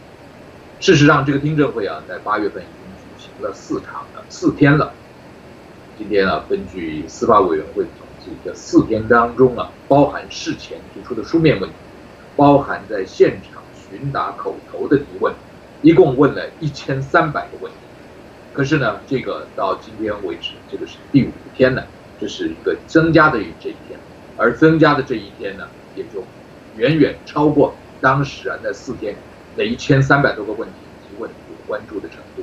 最主要的就是扯上了一个性侵害，这个几个情况，这个不完全一样。那么有这个3位女性现在提出来，一位呢是高中同学说这个试图强暴未遂。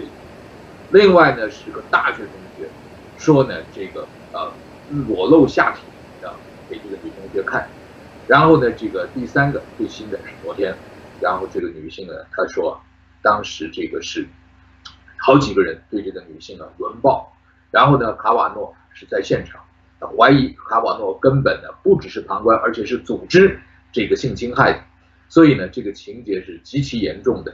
那么如果不是如此的话，那根本是要刑事诉救的。那怎么可以今天让你要成为这个最高法院的大法官呢？所以呢，这就是今天在一开场的时候这个民主党的首席议员范士丹，他对中国事务这个是非常熟悉的，他做过旧金山市长，他说过他做旧金山市长那个时候呢，这个江泽民做上海市长，李登辉做台北市长。好了，这个范士丹呢，他做过情报委员会的主席，然后呢，他现在是在参议院的司法委员会的少数党的这个首席议员。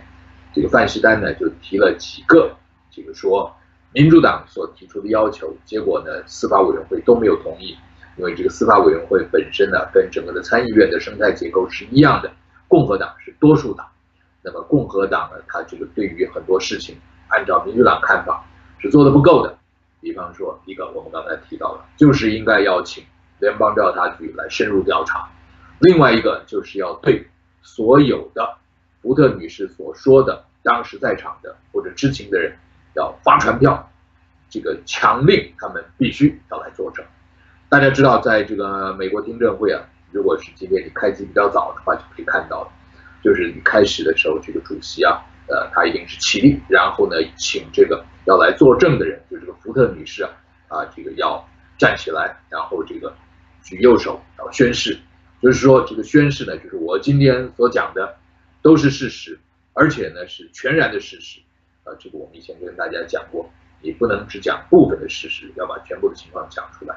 也就是这个听证会它是一个这个人呢在公众面前，甚至可以说是在苍天面前一个非常这个郑重的行为。所以呢，你在这个听证会上如果讲的假话的话，那对不起，你是要遭到刑事诉救的。而这个法院发传票，国会也可以发传票，这个传票者也就是你接到了，那你就必须要来，要不然呢，这个法警可以拘提你的，把你强制带到法庭上来。所以在民主党里的这个看法就是说，我们请这个司法委员会要能够去发传票找这些当时在场的，至少是福特女士所说的在场的人，要求他们来这个作证，可是这个司法委员会不同意。然后呢，我们要求要请联邦调查局重新来查个清楚，有关于卡瓦诺过去是不是有什么丑行劣迹，是否是一个安善良民。结果呢，司法委员会也不同意。所以呢，这个在今天一开始这个民主党方面呢，就是这个范士丹呢慷慨陈词，他觉得这个他没有用这个字，但你听起来这个言下之意就是共和党似乎有意护航，说的更白一点是否要包庇当然了，这些事情本来也就是一个比较难以理清真相的。那么这个不管是在这个法庭审理这类的案子，或者是在国会里边有人呢举出这样的事情的时候，就被害人呢指证莉莉，然后尤其是像刚才这位福特女士说100%确定是卡瓦诺。然而呢，这个是不是真的就是卡瓦诺？那么卡瓦诺自己之前接受福斯电视或者翻译作福克斯电视访问的时候，他也讲，他说呢，他这个不怀疑是这个有人呢是曾经伤害过了这个福特女士，所以福特女士想起这个事情来，她还是内心呢还是这个非常害怕所以呢他说是有这样的经历遭遇，但是呢卡瓦诺说这个事情不是我做的，应该就是所谓的另有其人了。你看今天在这之前的几位议员的时候那不管你是共和党的或是这个民主党的不管你是不是希望卡瓦诺的这个任命案能够早日完成的，但基本上对于任何女性有过这样的遭遇，都是寄予无限的同情。那么这个像这几位议员都讲了，说我们听你讲的时候，你心中这种 terrify 是害怕，恐怖分子是哪个字？就是 terror 这个字，就是一种害怕。恐怖分子叫 terrorist， 这个字形容词就是害怕，想到心里想要死，这种阴影挥之不去，常常会伴随着人的一生，会影响一生的这个很多的做人处事。那么这个就像我们刚才也提到了，卡瓦诺女士讲，她现在她的家里面的结构跟人家家一般的家庭不一样，就她装了2道门，就是当初所受到的这个伤害。她说在念高中的时候，30多年过去了，这个伤害在她脑子里面依然是一个梦魇，依然是一个阴影。任何人遭到这个事情都是一个很大的不幸。好了，现在这个听证会要这个重新举行了。那么刚才这个出现这个民宅那可能是福特女士她的这个家，这福特女儿就是要从前的家，当初在这个华府近郊的，她这个跟父母住在一起。那么这个在今天这个听证会还不知道进行多久，因为这个司法委员会所以每个人都可以来发问的。好了，现在就重新回到会场，因为主席一开始就讲了，对于这个福特女士的尊重，所以福特女士任何时候要休息要喝点饮料都。好，我们现在就继续要发问了。That's why she showed 3 different documents because they depict 3 different things. So we'd like to see all 3 documents, please, so we can follow along. Proceed, please. Okay. Looking at the third thing here, we 持续进行到 calculated 12 the 点 distance 40不 from 中 the 断。 closest point to your house from a mile radius of the country club, and then the farthest point. You can see it's 6.2 and of course 8.2 miles. And you've described this as being near the country club, wherever this house was. Is that right? I would describe it as somewhere between my house and the country club, in that vicinity that's shown in your picture. Okay. And the country club is about a 20-minute drive from my parents' home. A 20-minute drive, and of course I've marked as the crow flies. Yes. Would it be fair to say that somebody drove you somewhere, either to the party or home from the party? Correct. Okay. Has anyone come forward to say to you, hey, remember, I was the one that drove you home? No. Okay. In your July 6 text to the Washington 这 Post, 检察官呢提供了2个地图，一个就是华盛顿近郊的地图，就是当初福特女士所说的这个遭到这性侵害的地方就是在她的高中，就是在华府近郊。It was high school summer in 80s, and you actually had written in, and this is one of the corrections I referred to early, and then you crossed that out. Later in your interview with the Washington Post, you were more specific. You believed it occurred in the summer of 1982, and you said the end of your sophomore year. Yes. You said the same thing, I believe, in your prepared statement. How were you able to narrow down the time frame? I can't give the exact date, and I would like to be more helpful about the date, and if I knew when Mark Judge worked at the Potomac Safeway, then I would be able to be more helpful in that way. So I'm just using memories of when I got my driver's license. I was 15 at the time, and I did not drive home from that party or to that party. And once I did have my driver's license, I liked to drive myself. So I assume the legal driving age was 16? Yes. Okay. Now, you've talked about attending therapy. In your text to the Washington Post dated 7/6, so that's the very first statement we have from you, you put in there, quote, have therapy records talking about it.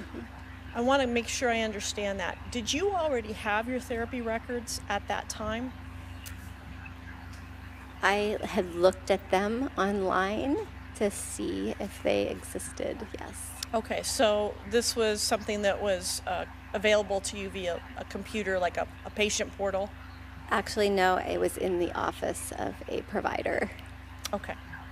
She helped me go through the record to locate whether I had record of this conversation that I had remembered.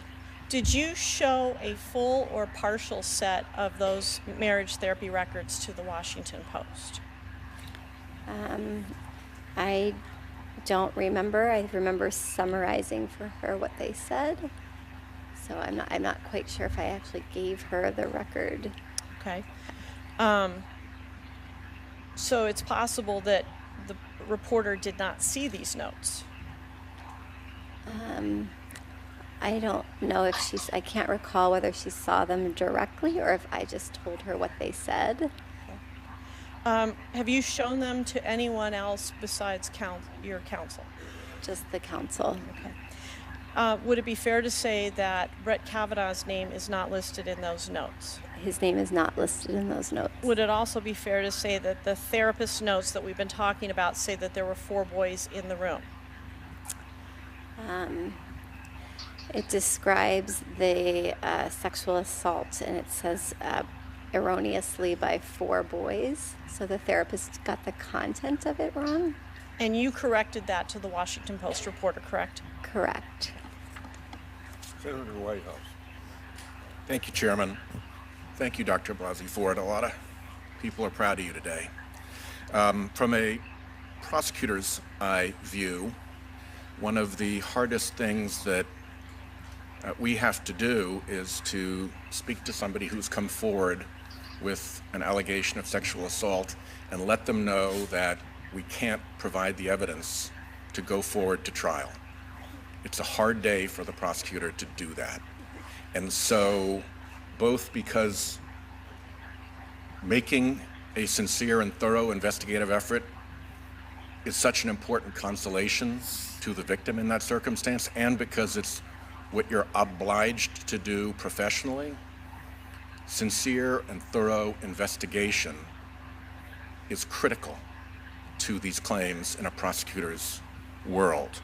It may be the most basic thing that we owe a victim or a witness coming forward, is to make sure that we give them a full, thorough, and sincere investigation. You have met all of the standards of what I might call preliminary credibility with your initial statement. You have vivid, specific, and detailed recollections, something prosecutors look for. Your recollections are consistent with known facts. You made prior consistent statements, something else prosecutors and lawyers look for. You were willing to and did take a lie detector test, and you were willing to testify here.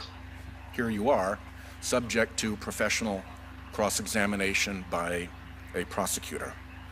So you've met any condition any prosecutor could expect to go forward, and yet there has been no sincere or thorough investigation of your claims. You specifically asked for an FBI investigation, did you not? Yes. And are you aware that when the FBI begins investigating, they might find corroborative evidence and they might find exculpatory evidence? I don't know what exculpatory evidence is. Not helpful to your recollection and version of events, helpful to the accused. Understood, yes. So it could go either way. Yes. And you were still not just willing, but insistent that the FBI should investigate your recollection and your claim. Yes, I feel like I could be more helpful in that, if that was the case, in providing some of the details that maybe people are wanting to know about. And as we know, they didn't. And I submit that never in the history of background investigations has an investigation not been pursued when new, credible, derogatory information was brought forward about the nominee or the candidate? I don't think this has ever happened in the history of FBI background investigations. Maybe somebody can prove me wrong, but it's wildly unusual and out of character. And in my view, it is a grave disservice to you, and I want to take this moment to apologize to you for that, and to report to anybody who might be listening that when somebody's willing to come forward, even under those circumstances, even having been not given the modicum of courtesy and support of a proper investigation, you've shown yourself particularly proud in doing that. And the responsibility for the decision to have this be, I think, the only background investigation in history to be stopped as derogatory information came forward belongs with 13 men: the President, Director Wray of the FBI, and the 11 members of the majority of this committee. As to the committee's investigation, the fact that Mr. Kavanaugh's alleged accomplice has not been subpoenaed, has not been examined and cross-examined under oath, has not been interviewed by the FBI, tells you all you need to know about how credible this performance is. The very bare minimum that a person who comes forward is owed is sincere and thorough investigation, and you've been denied that, and I will make a personal pledge to you here that however long it takes, in whatever forum I can do it, whenever it's possible, I will do whatever is in my power to make sure that your claims get a full and proper investigation, and not just this. Thank you for being here. Since this issue's come up so many times, I'd like to comment. The New Yorker published an anonymous account of allegations September the 14th. 2 days later, Dr. Ford identified herself as the victim in a Post article detailing her allegations. I immediately directed my staff to investigate. September the 17th, Dr. Ford's counsel went on several television shows requesting that her client have an opportunity to tell her story. The same day, I scheduled a hearing for Monday, September the 24th, giving Dr. Ford a week to prepare her testimony and come to Washington, D.C. On September the 17th, committee investigative staff reached out to Dr. Ford and Judge Kavanaugh to schedule follow-up interviews with Republican and Democrat investigators. Judge Kavanaugh accepted the opportunity to speak to the investigators under criminal penalty. Dr. Ford declined. In his interview on September the 17th, Judge Kavanaugh denied the allegations and requested a hearing as soon as possible. Democratic staff refused to participate in that 这个议 interview. 员呢，又谈到了有关联邦调查局应该要介入这个事，在这个特别问的这个福特女士说：“你知不知道，如果这个联邦调查局调查，说不定查出来呀，是对你比较不利，对于这个被你指控的那个人呢，说不定比较有利。”这个福特女士说：“我知道，但是这个还是坚持要请联邦调查局调查。”那么，所以就你可以听得出来，这个议员呢，如果是民主党，就主张一定要让联邦调查局来调查这个事。 And I can go on and on about that, but we got to realize that what we have done in this case, all the time you go through a background investigation by the FBI, then it comes to us, and there's always some holes in it that we have to follow up on. And besides, Mr. Chairman, we're responding to Dr. Ford's request to tell her story. That's why we're here. Mr. Chairman, Miss Mitchell, go for Mr. Chairman, I just want to point out that to support what Senator Whitehouse said, in the Anita Hill case, Can we hear from Dr. Ford? George Bush ordered that the investigation be opened again. Miss Mitchell, will you proceed for Senator Lee? Thank you, Mr. Chairman. Dr. Ford, the Washington Post reported in their September 16th article that you did show them therapist notes. Is that incorrect? I don't remember physically showing her a note. Okay. Perhaps my counsel did. I don't remember physically showing her my copy of the note. Okay. But I just don't remember. I'm sorry. I have retrieved a physical copy of those medical records. Okay, thank you. You also attended individual therapy. Did you show any of those notes to the reporter from the Washington Post? 现在讲话的是司法委员会主席，还是共和党的？他就在说，这个在过去的这个12天当中啊，这个所做的一些事情，因为呢，民主党今天早上对发言比较是民主党多，那么就是质疑啊，司法委员会啊，尤其是主席有没有主持公道。Correct. Okay.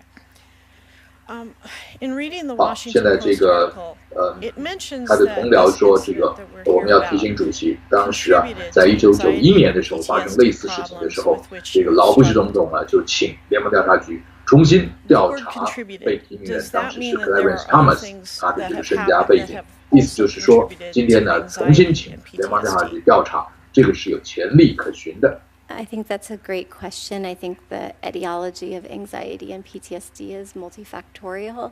So that was certainly a critical risk that we would call it a risk factor in science. So that would be a predictor of the symptoms that I now have. It doesn't mean that other things that have happened in my life would make it worse or better. There are other risk factors as well. So have there been other things then that have contributed to the anxiety and PTSD that you suffered? Well, I think there's sort of biological predispositions that everyone in here has for particular disorders. So I can't rule out that I would have some biological predisposition to be What about an anxious type person. What about environmental? Environmentally, not that I can think of. Okay. Certainly nothing as striking as that event. Okay.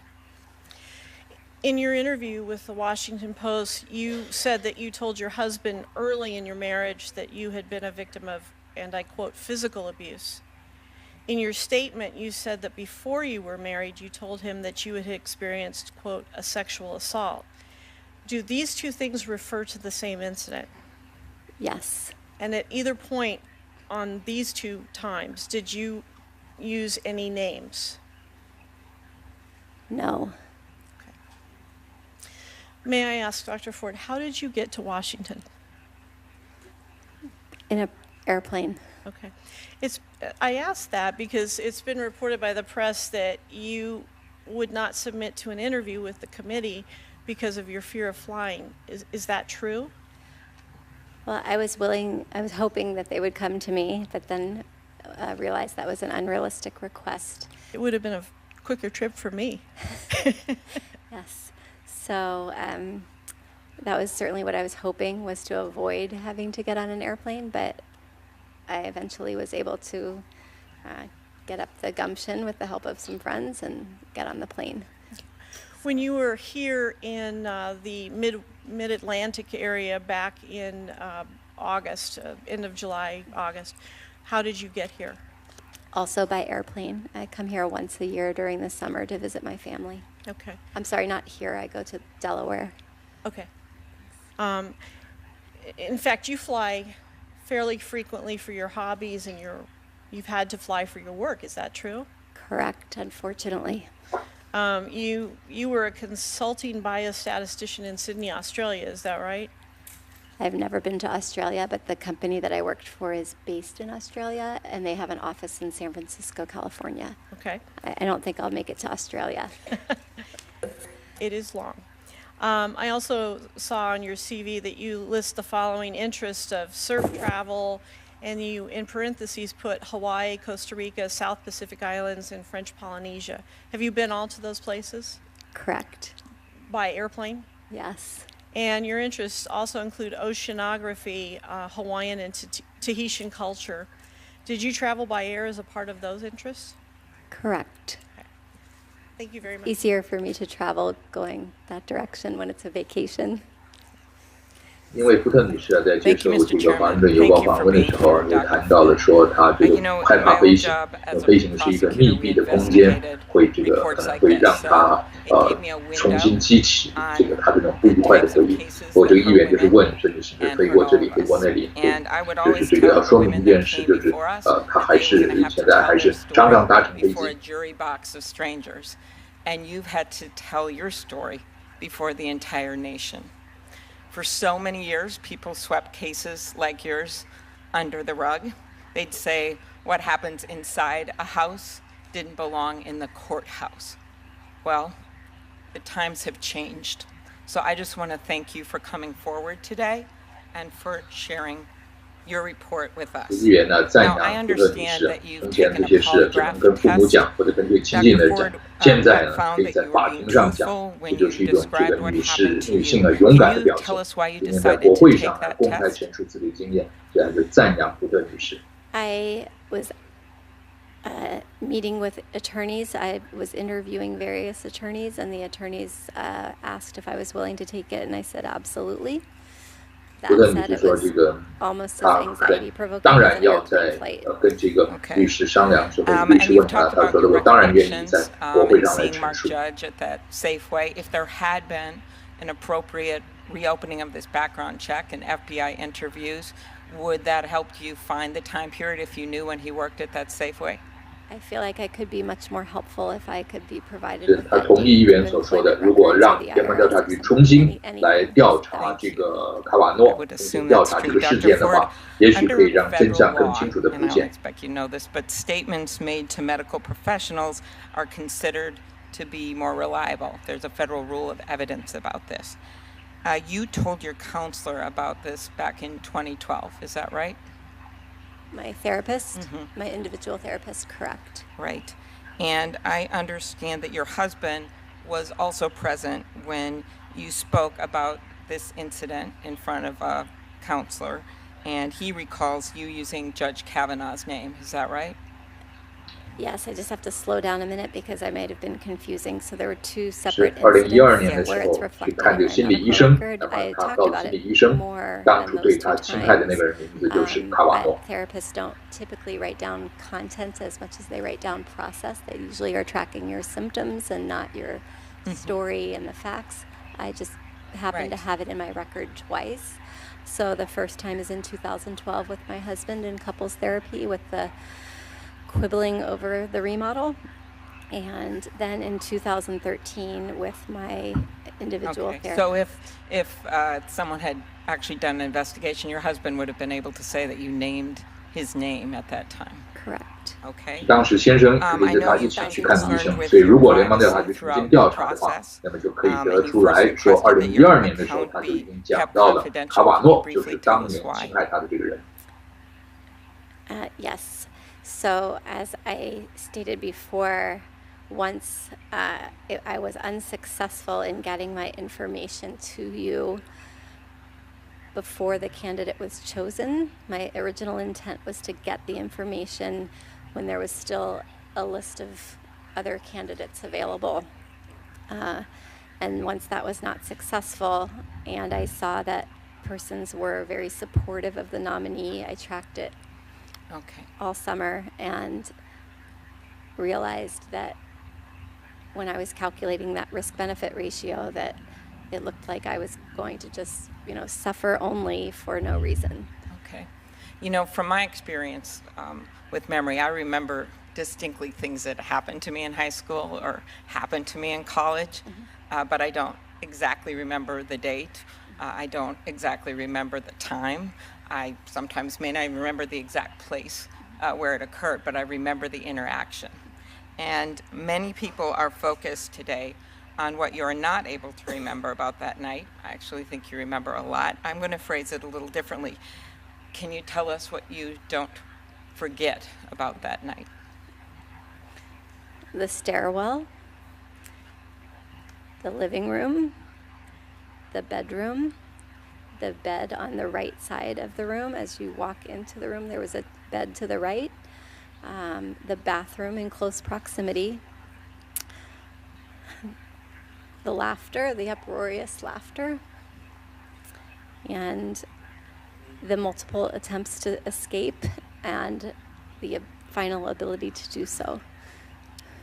福特女士就是现在曾经这个应议员之请啊，她就记得当初的很多事情，那个房间、那个卧室、那个床，还有那两个男生的那种这个笑声，还有她自己如何这个逃脱了当时那个环境。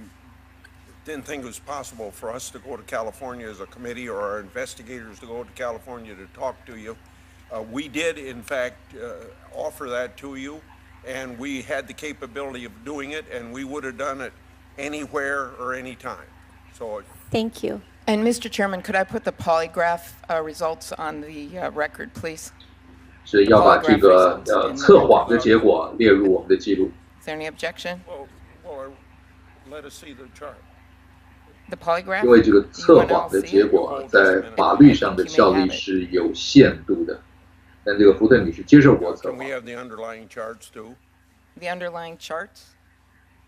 I have the polygraph results that I would just like to put in the record. I'll deal with the charts after that. 议 Could I 员就 put 说这个测谎记录能不能列入我们的这个今天这个会议记录？ Mr. Chairman, we had proposed having the polygraph examiner testify, as you know. If that had happened, the full panoply. 他的律师说，请这个执行测谎的这个人呢来法庭作证。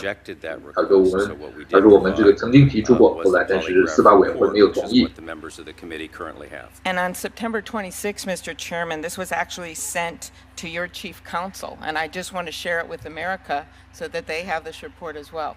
Okay, we will accept without objection what you have asked us to include, but we're also requesting and expect the other materials that I've just stated. But Mr. Chairman, you wouldn't 好，主席说接受，把这个测谎的结果列入我们的今天的这个听证会的记录。 And so I would just like to point out, thank you for allowing this report in the record, but that is the reason that we don't have the underlying information for you. You got what you wanted, and I think you'd be satisfied. Mr. Chairman, I am satisfied with that. Thank you. Senator, go ahead. when was the polygraph administered? It was administered on August 7th, When was it 2018, when and was it it- was, the date of the report is August 10th, 2018, Mr. When was it provided to the Hey, committee? Let's just see if we can't do this in a more orderly way. Well, he was asking, and I have it right here, and you have it as well. It was We've accepted September it. 26th. We've accepted it. All right. Ms. Mitchell for Senator Cruz. Thank you. Dr. Ford, we've talked about the day and the night that you've described in the summer of 1982, and thank you for being willing to do that. I know it's difficult. I'd like to shift gears and discuss the last several months. In your statement, you said that on July 6th, you had a, quote, sense of urgency to relay the information to the Senate and the President. Did you contact either the Senate or the President on or before July 6th? No, I did not. I did not know how to do that. Okay. Prior to July 6th, had you spoken to any member of Congress, and when I say Congress, I mean the Senate or the House of Representatives, or any congressional staff members about your allegations? No. Why did you contact the Washington Post then on July 6th? So I was panicking because I knew the timeline was short for the decision, and people were giving me advice on the beach, people who don't know about the processes, but they were giving me advice, and many people told me, you need to hire a lawyer, and I didn't do that. I didn't understand why I would need a lawyer. Somebody said, call the New York Times, call the Washington Post, put in an anonymous tip, go to your congressperson. And when I weighed those options, I felt like the best option was to try to do the civic route, which is to go to my congressperson, who happens to be Anna Eshoo. So I called her office, and I also put in the anonymous tip to the Washington Post, and unfortunately, neither got back to me before the selection of the nominee. You testified that Congresswoman Eshu's office contacted you on July 福特女士说 9th. 她在7月6号之前，她没有跟议员联络过。那么她的朋友就建议她跟媒体联络。后来呢，她也跟记者跟这个议员联络，但是最初都没有人回应。7月9号这一天呢，是川普总统提名了卡瓦诺的日子。所以在7月10号，他跟福特女士又跟《华盛顿邮报》联络。我们先要翻阅看一下日期。Correct. And you 是的。 texted, been advised to contact senators or New York Times, haven't heard back from Washington Post. Who advised you to contact senators or the New York Times? Beach friends, coming up with ideas of how I could try to get 所以他的朋友们呢建议他跟议员联络，然后也继续跟媒体联络。这回呢，很快的，别人就回应了，因为那个时候已经川普提名了卡瓦诺。Did you contact the New York Times? No. Why not? 没有跟《纽约时报》联络，而是跟《华盛顿邮报》联络。Interested in pursuing the media route, particularly, so I felt like one was enough. The Washington Post. 他说一个就够了，所以只联络了《华盛顿邮报》而且他总是有点紧张，所以并没有联络更多的媒体。The Washington Post texted back that someone would get you in touch with a reporter. Did you subsequently talk to a reporter with the Washington Post? Yes, under the encrypted app and off the record. Okay. Who was that reporter? Emma Brown. Okay. The person who ultimately wrote the story on September 16th? Correct. 就是后来联络这个人 Brown， 就是后来写这篇报道的《华盛顿邮报》的记者。And again, remember, Congress includes the Senate or the House of Representatives. 但是你有没有在跟参议员、众议员联络，或者是跟议员的助理联络？ July 10th and July 30th, which was the date of your letter. 在7月10号到7月30号之间。 Yes, I met with Congresswoman Eshu's staff, and I think that's 是 July 18th. 他跟众议员联络过，那天是7月18。 I met with the Congresswoman herself. 后来就跟议员本人见了面了。When you met with her, did you meet with her alone, or did someone come with you? 有没有别人在 I 场？ was alone. She had a staff person. 是，福特是一个人去的， What 然 did 后议员 you 还有 talk 助理。 about with Congresswoman Eshu and her staff on July 18th and the 20th? I described the night of the incident. 他就把这个事情描述给议员 Thinking 听 about。that, and I asked her what my options were in terms of going forward, and how to get that information 也 relayed. 谈到说接下来我应该怎么 Also 做， talked 有哪 to 些 her 选 about 项。 fears of whether this was confidential information, and she discussed the constituent confidentiality principle. Thank you. 基本上议员是替他的这个隐私是保密的。 Thank you, Chairman Grassley. I'd like to ask unanimous consent to submit for the record 5 articles, including one titled Why Sexual Assault Memories Stick, and one entitled Why Didn't Kavanaugh Accuser Come Forward Earlier? Police Often Ignore Sexual Assault Allegations. Without objection, so ordered. Dr. Ford, I want to begin by thanking you for coming to testify in front of us today. You came forward with very serious and relevant information about a nominee for a lifetime position on our Supreme Court. You didn't have to, and I know you've done it at great personal cost. This is a public service, and I want you to know that I'm grateful to have the opportunity to hear from you directly today. I'd like to just first follow up on that line of questioning Ms. Mitchell 议 was 员也是 following. 首先赞 I 扬 think a 福 lot 特 of 女 people 士 don't 勇敢的 realize 站 that 出 you 来， chose 把 to 自己 come 这个痛 forward 苦 with your 讲出来，让 concerns 大 about 家 Judge 这个认 Kavanaugh 识到， before he 这 was 个要服 nominated 行 to the 公职的 Supreme 人 Court. 呢，必须 Do I 要有 understand 良好的 correctly 品 that 德。 when you first reached out to Congresswoman Eshu and to the Washington Post tip line, that was when he was on the short list, but before he was nominated to the Supreme Court? Is that correct? Correct. And if I understood your testimony earlier, it's that you were motivated by a sense of civic duty and frankly, a hope that some other highly qualified nominee might be picked, not out of a motivation at a late stage to have an impact on the final decision. Correct. I felt it was very important to get the information to 是， you. 议员问他 but 说：“ I 你是 didn't 觉得 know 是一个 how 公 to 民的 do it 责任呢，把这个要服刑公职的人的过去，把他这个在 According 摆 to 在阳 Justice 光之下，都 Department 说是 data, 的。 about 2/3 of sexual assault survivors don't report their assaults. Based on your 议员说 experience, 2/3的这种性侵害 I'd 的 be 事件 interested 都没有 in 曝 hearing 光。 from you about this because you bore this alone. You bore this alone for a very long time. 这么多年呢，你的侵害，你的遭到侵害是你一个人承担， Your whole life. 影响到你的一生。我愿意听听你的说法。 It's impacted me at different stages of the development of my life.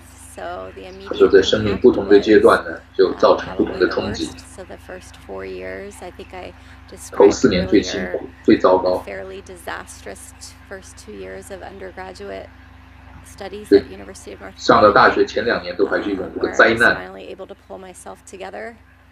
And then once coping with the immediate impacts, the short-term impacts, I experienced like longer-term impacts of anxiety and relationship challenges. Thank you for sharing 他 that. 说，就这个 And yet you 短期 went 的 on 影 to 响、 get 长期 a 的影响， PhD 长期的 from 影响 UC. 呢， Is 就 that 是一种 correct? 焦虑。 As you predicted, there was a wide range of responses to your coming forward. Some thousands of survivors have been motivated and inspired by your courage. Others have been critical. And as I've reviewed the wide range of reactions, I've been really troubled by the excuse offered by too many that this was a high school incident and boys will be boys. To me, that's just far too low a standard for the conduct of boys and men in our country. If you would, I'd appreciate your reaction to the excuse that boys will be boys. 有人说男生就是男生嘛，仿佛对这种事情轻描淡写。听 I can 听福 only 特女 speak 士 for 怎么 how 说。 it has impacted me greatly for the last 36 years, even though I was 他说，过去 15 years 36 old 年 at 对 the 我都有 time. 很大的影 And I 响。 think, the 遭 younger 到 you 性侵 are 害 when 的时候 these 才 things 是 happen, 10几 it 岁 can。possibly have worse impact than when you're when your brain is fully developed and you have better coping skills that you've developed. 你一生都要想办 Experts have 法来 written 对付这 about 种事情 how 对你的 it's 伤害、 common 心理的所 for 的 sexual 冲击。 assault survivors to remember some facts about the experience very sharply and very clearly, but not others. And that has to do with the survival mode that we go into in experiencing trauma. Is that your experience, and is that something you can help the layperson understand? Yes, I was definitely experiencing the fight or flight mode. Is that what you're referring to? Yes, so I was definitely experiencing the surge of adrenaline and cortisol and norepinephrine, and credit that a little bit for my ability to get out of the situation, but also some other lucky events that occurred that Well, allowed me to get out of the event. Dr. Ford, we are grateful that you came through it and that you shared your account with us and the American people. And I think you've provided important information. I'd like to thank you for your meeting your civic duty. I wish we could have provided for you a more thorough hearing today. I think asking for the FBI to investigate this matter thoroughly was not asking too much. I think asking to have the other individual involved in your assault, Mark Judge, appear before us today was not asking too much. I'm grateful you came forward, and I'm thankful for your courage, which set an important example. Thank you, Dr. Ford. Ms. Mitchell for Senator Sass. Dr. Ford, we were talking about you meeting in July with Congresswoman Eshoo. Did you talk about your allegations with any Republican member of Congress or congressional staff? I did not. Where I live, the congresswoman is a Democrat. Okay. Was it communicated to you by your counsel or someone else that the committee had asked to interview you and that they offered to come out to California to do so? We're going to object, Mr. Chairman, to any call for privileged conversations between counsel and Dr. Ford. Could you validate the fact that the offer was made without her saying a word? Is it possible for that question to be answered without violating any consul relationships? Can I say something to you? Do you mind if I say something to you directly? Yeah. I just appreciate that you did offer that. I wasn't clear on what the offer was. If you were going to come out to see me, I would have happily hosted you and had been happy to speak with you out there. I just did not. It wasn't clear to me that that was the case. Okay, does that take care of your question? Yes, thank you, Mr. Chairman. Okay, proceed then. Before July 30th, the date on your letter to Senator Feinstein, had you retained counsel with regard to these allegations? No, I didn't understand why I would need lawyers, actually, so I just didn't. A lot of people have that feeling. Let's talk about the letter that you wrote on July 30th.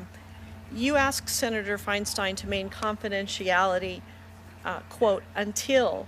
Wait until she retrieves it. I'm sorry. I'm just trying to look for it. Which one? Minutes, I think it's Okay. So stop the clock, will you? in there someplace. Here it Oh, is. I found it. There it is. You got Okay. Okay.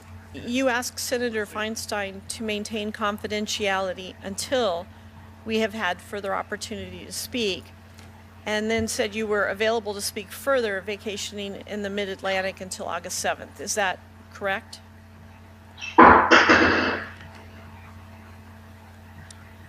Oh, the last line, is that what you're, I'm now just catching up with you. Sorry, I'm a little slower. My mind is getting a little tired. I am available to speak further should you wish to discuss. Yes, I was in Delaware until August 7th. Okay. And after that, I went to New Hampshire and then back to California. Did you talk with anybody about this letter before you sent it? I talked with Anna Eshu's office. Okay. And why did you talk to Congresswoman Eshu's office about that letter? Because they were willing to hand deliver it to Senator Feinstein. Okay. Did anyone help you write the letter? No. After you sent your letter, did you or anyone on your behalf speak to Senator Feinstein personally or with any Senate staffer? Yes. I had a phone call with Senator Feinstein. Okay, and when was that? That was while I was still in Delaware, so before August 7th. Okay. And how many times did you speak with Senator Feinstein? Once. Okay. What did you talk about? She asked me some questions about the incident, and I answered those questions. Was that the extent of the gist of the conversation? Yes, it was a fairly brief phone call. Okay. Did you ever give Senator Feinstein or anyone else permission to release that letter? Not that I know of. Between the letter date, July 30th, and August the 7th, did you speak with any other person about your allegations?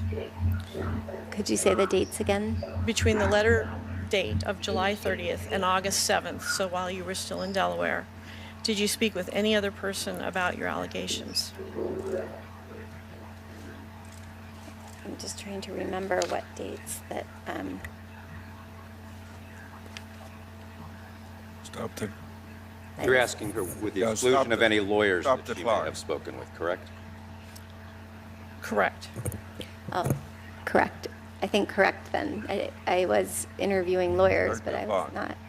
not Okay. speaking personally about it. Aside from lawyers that you were seeking to possibly hire to represent you, did you speak to anybody else about it during that period of time? No. Okay.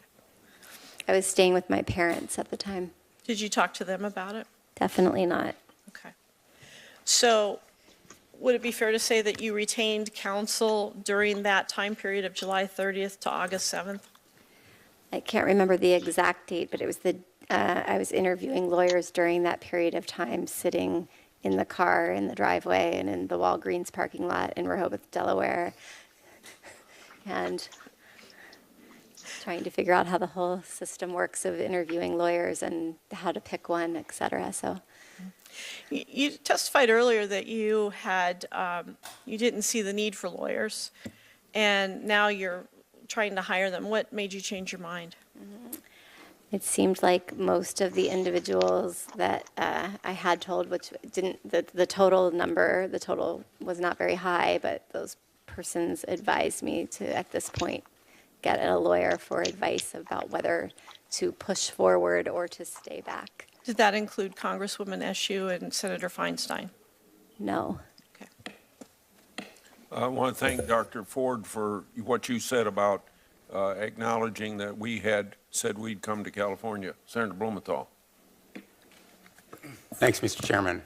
I want to join in thanking you for being here today and just tell you I have found your testimony powerful and credible, and I believe you. 是 You're a teacher, correct? 这样子。 Well, you have given America an amazing teaching moment.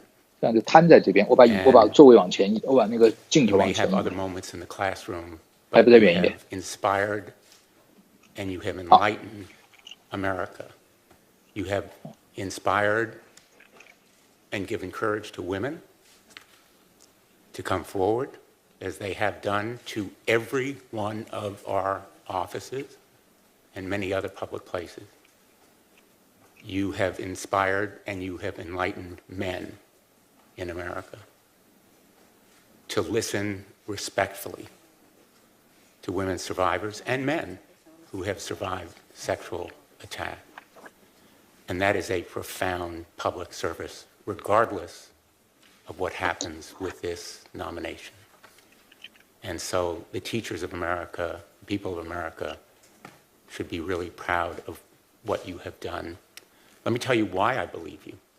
Not only because of the 现在提问的 prior 是 consistent 康乃 statements, 狄克州 the 选出的 polygraph 民主党 test, 参议员 and your Blumenthal request Richard for an Blumenthal， FBI 他也是一 investigation, 开始 and 先赞 your 扬福特女士 urging 勇于站出来 that，this 把自 committee 己的这 hear 个 from 痛苦的遭遇 other 啊， witnesses 把它告诉 who 大 could 家， corroborate 同时呢， or 也 dispute 因此让大家 your story. 让这个司法委员会 But 和参议 also, 员 you 重 have 新 been 审视川普总统 very 提 honest 名卡瓦 about 诺 what 是 you 否适合。 cannot remember. And someone composing a story 他说是发生很多这 can 种事 make 情， it 很多这个 all 细节 come 不 together 尽然清楚，不既然记得那么 in 清楚 a，seamless 但 way, 是尽可 but 能的把 someone 自己所 who 记 is 得的讲 honest. 出来。刚才福特 I 女士也 speak 提 from 了， my 她记得 experience 其 as a 中的很多 prosecutor 细 as 节， well. 包含这个房子当时的情 Is 况， also 因为 candid 她这 about 个 what 发 she or 生 he 事情的 cannot 这个俱乐部啊，跟她的家差不多有20分钟的车程， The 差不多有6英里，差不多 Senators 9 on the 公 other 里。 side of the aisle have been silent. 这个 This procedure is unprecedented in a 布鲁文 confirmation 说是民主党的， But I 他 want to 说这 quote 个 one of 我 my 们委员会 colleagues, 的另外一些人，他讲就是共和党 Senator 的 Lindsey 这些人 Graham 怎么都不讲话呢？ a book that he wrote in 2015 when he was describing his own service and very distinguished 他 naval 说他要 service 引 as 自 a 己同僚 traveler. 啊曾经写过的一本书。 I'm not under oath. 这位同僚自己也是为这个法律界的人 He 士 said, 出身。 quote, of his prosecutions of rape cases. 这个 Graham 也是一位参议员。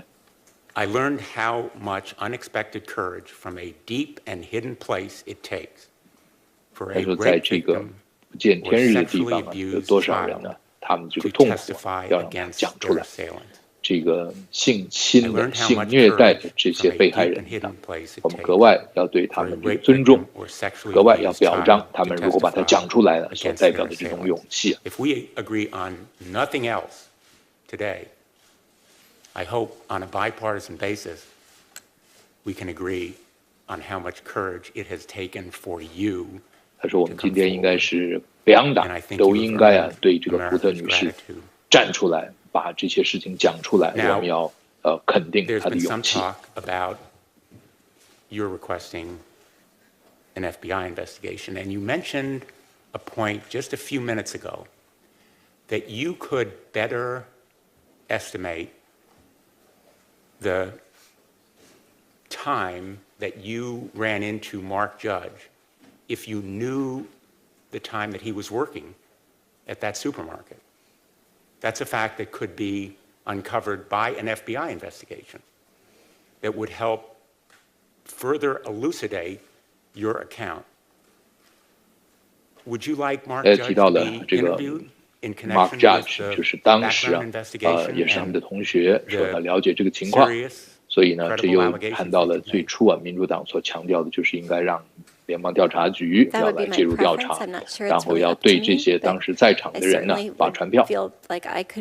福特女说是她希望是这个样子的。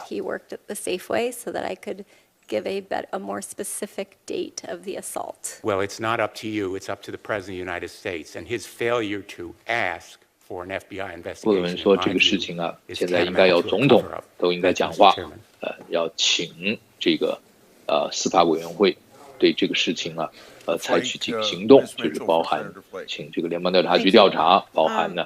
对于可以更清楚的来说明当时情况的人，就像当时在场的，或者最早就听他讲过这些事情，听福特女士讲过这些事情的人，应该要出庭作证。BWI to Manchester, New Hampshire. Okay. Why did you decide to take a polygraph? I didn't see any reason not to do it. Were you advised to do that? Again, you're seeming to call for 检察官问我说：“你问福特女士当时你为什么要接受测谎？” You do. She shouldn't have to answer that. Counsel, 那么这个他旁边律师把他抢过来说，他不需要回答这个问题。那检察官说：“你能不能让这个福特女士自己来回答这个问题？”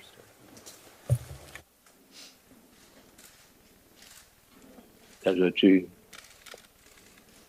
律师和福特女士两个人现在在那里商量，究竟要不要回答这个问题。”好，福特女士还是回答了。Based on the advice of the counsel, I was happy to undergo the polygraph 他说 test, although I found it extremely stressful. 他说律师当时建议我们就接受测谎。他说我会感觉到测谎当然是有很大的压力，比我预期的时间要花得多。但是这种受的压力，其实是我一生因为那个性侵害的案子就已经给我带来很大的压力的，是一样的。他说我一生从来没有接受过其他的测谎，这是唯一的一次接受测谎。To serve as the polygrapher. Did anyone advise you on that choice? 但是这个叫 Jeremiah 这个人来测谎的。Yes, I believe his name was Jerry.